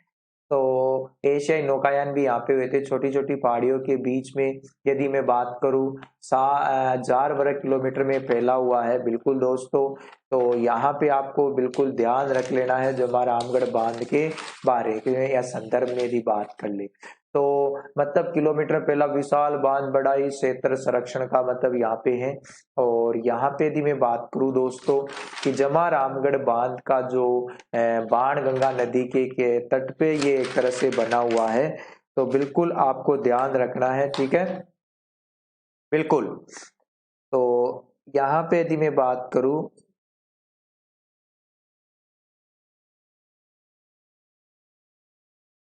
अब नेक्स्ट और दर्शन में आपको करवा देता हूँ। टाइमिंग काफी हो चुका है, तो मैं चाहता हूँ कि अब आपको क्लास को यहीं पे रोक देना मेरा ज्यादा उचित रहेगा। ये जो मंदिर आपके सामने है, कल पढ़ाऊंगा मैं, या शायद बाद में नेक्स्ट क्लास में आपको पढ़ाऊंगा। आप तो देख लो कौन सा, ये शीतला माता का है कि जो आपके शीला देवी का कौन सा मंदिर है। अब मैं आपको यही पढ़ाने वाला हूँ, लेकिन अभी काफी सारा टाइमिंग हो गया तो थोड़ा ब्रेक लेना पड़ेगा, फिर नेक्स्ट क्लास में आपको मैं यही पढ़ाने वाला हूँ। दोस्तों जबरदस्त तैयारी कीजिए, जयपुर जिला दर्शन में आपको पढ़ा रहा हूँ। आपको इतने मस्त तरीके से मैं पढ़ाऊंगा कि आपको कहीं भी किसी भी प्रकार की कोई तकलीफ होगी नहीं। तो जो दर्शन में आपको करवा रहा हूँ जयपुर जिले के, तो मित्रों एक एक पॉइंट्स को हम बारीकी से देखेंगे, कहीं भी आपको किसी भी प्रकार की कोई समस्याएं नहीं होनी चाहिए। दोस्तों मैं तो ये कहता हूँ, तो बिल्कुल एक एक पॉइंट्स को अपने बारीकी से देखते रहेंगे। कहीं भी कोई समस्या हो तो आप मुझे अवगत करवा सकते हो, मैं आपकी सेवा में बिल्कुल हाजिर हूँ। और दोस्तों आप ये चीज ध्यान रखना कि कठोर मेहनत में लग जाइए, क्योंकि अब अपने पास में कोई चारा नहीं है। कठोर मेहनत ही सफलता की कुंजी है। आप जितनी कठोर मेहनत आप करोगे उतनी सफलता के परचम पे आप पहुंच जाओगे दोस्तों। कठोर मेहनत लग जाइए आप। कठोर मेहनत का मतलब दिन रात आपको बस यही दिखना चाहिए कि बस कब मेरी सर्विस लगे, कब मेरी सर्विस लगे, कब मेरी सर्विस लगे, और कैसे लगे, कैसे लगे, कितना पढूं, कितना पढूं। दोस्तों, बेरोजगारी का दौर, कोरोना काल, कभी नोटबंदी, कभी क्या, ऐसे जीवन में आते हैं तो जीवन में एक ऐसी बड़ी उठापट हो जाती है और जिंदगी बेकार सी लगने लगती है कि क्या किया आपने लाइफ में। तो यदि आप चाहते हो कि अपना जीवन सुख में हो, आनंद में हो, आपका परिवार, आपका घर आपकी तारीफ करे, आपके बच्चों का भविष्य बने, आपकी घर गृहस्थी सुख शांति में रहे, और सबसे बड़ी बात अपने माता पिता को यदि आप खुशी देना चाहते हो, तो आप बिल्कुल तो एक तरह से गवर्नमेंट सर्वेंट बनिए। क्योंकि यदि आपने यहाँ पे उनकी झोली में खुशी डाली तो मित्रों, ये मान लीजिए आपने 4 धाम की यात्रा कर ली, एक तरह से उससे भी बढ़कर है। तो अपनी पीढ़ी को सुधारना है, अपने बच्चों को पढ़ाना। आप यदि आपको बच्चों को, आप खुद का भी जीवन यदि आपको बढ़िया तरीके से, आरामदायक तरीके से गुजारना है, तो आज मेहनत कर लोगे तो बाद में जीवन में शांति रहेगी। और आज यदि आपने मेहनत नहीं की तो बाद में लगा लीजिए कि जीवन में आपको फिर एहसास होगा कि यार अपने क्या गलती कर दी। तो दोस्तों, मैं नहीं चाहता कि आपको ऐसी तकलीफों का सामना करना पड़े। तो दोस्तों, बिल्कुल आप जुड़े रहिए, एक एक पॉइंट्स को बारीकी से हम देखते रहेंगे। कहीं भी आपको कोई समस्या हो तो हमारी टीम आपके लिए तत्पर है। हम सुबह से ही लग जाते हैं, देर रात तक मेहनत करते रहते हैं। तो क्यों नहीं आप इस मेहनत को मतलब एक तरह से सफलता में बदले। अनअकैडमी का इतना ऑनलाइन एजुकेशन प्लेटफॉर्म आपके लिए लेके आ रहे हैं।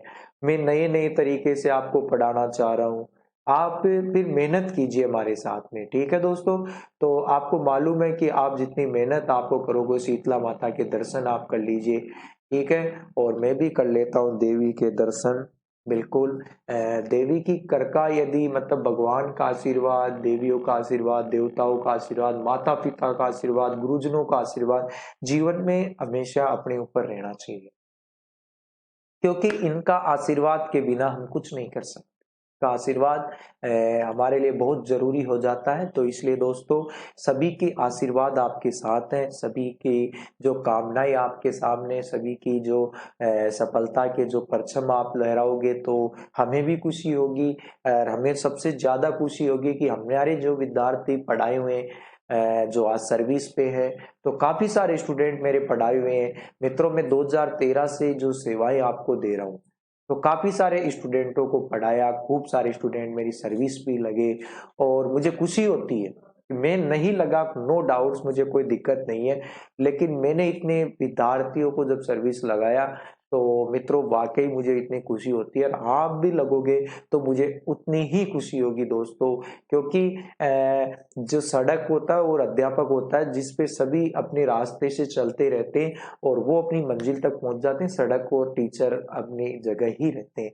हम अपनी जगह खुश है, आप अपनी जगह को आगे बढ़ाइए मित्रों। तो आशा करता हूँ मेरी ये बातें आपको समझ में आई होगी। नेक्स्ट आपकी मेरी मुलाकातें होती रहेगी, क्यों नहीं, और होती रहनी चाहिए दोस्तों। क्योंकि आपको मालूम है कि सफलता ऐसे ही नहीं मिलती, थोड़ी कठोर मेहनत कर लो मित्रों। मेरा तो यही कहना है, जीवन में त्याग व बलिदान आप कर लीजिए।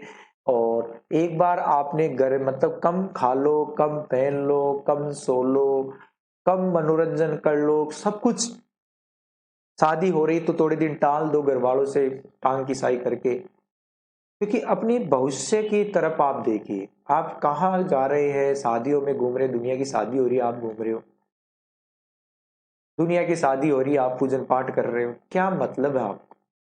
आप अपने जीवन में आगे बढ़ना है तो अपने हिसाब से यहाँ पे जिए, अपने तरीके खुद बनाइए, दुनिया के हाथों का रिमोट मत बनो। दुनिया के हाथ रिमोट जैसे किए वैसे चल रहे हो, फिर क्या जीवन है आपका। तो मेहनत में लगिए दोस्तों। अपने जीवन को आप देख नहीं पा रहे, मैं देख पा रहा हूं जिस दूरदृष्टि से, जिस अंधकार में जीवन, जिस सुख में है जीवन, दोनों को मैं देख पा रहा हूं, आप नहीं देख पा रहे। आप तो यदि वास्तव में आपको उस जीवन को देखना है सही शब्दों में, तो आप रेगुलर तैयारी कीजिए। ठीक है दोस्तों, तो स्वागत है आपका। और बिल्कुल अब नेक्स्ट क्लास जयपुर जिला दर्शन की जो चलेगी, तो उसमें आपकी मेरी मुलाकातें होगी। अनअकैडमी राजस्थान एग्जाम जयपुर जिला दर्शन 2 पार्टों में होगा। एक पार्ट तो ये है और एक पार्ट सेकेंड है। तो कोई नहीं दोस्तों, आज के लिए इतना ही, फिर आपसे मेरी मुलाकातें होती रहेगी। Okay, thank you, all the best. अभी के लिए इतना ही, बाकी फिर मेरी और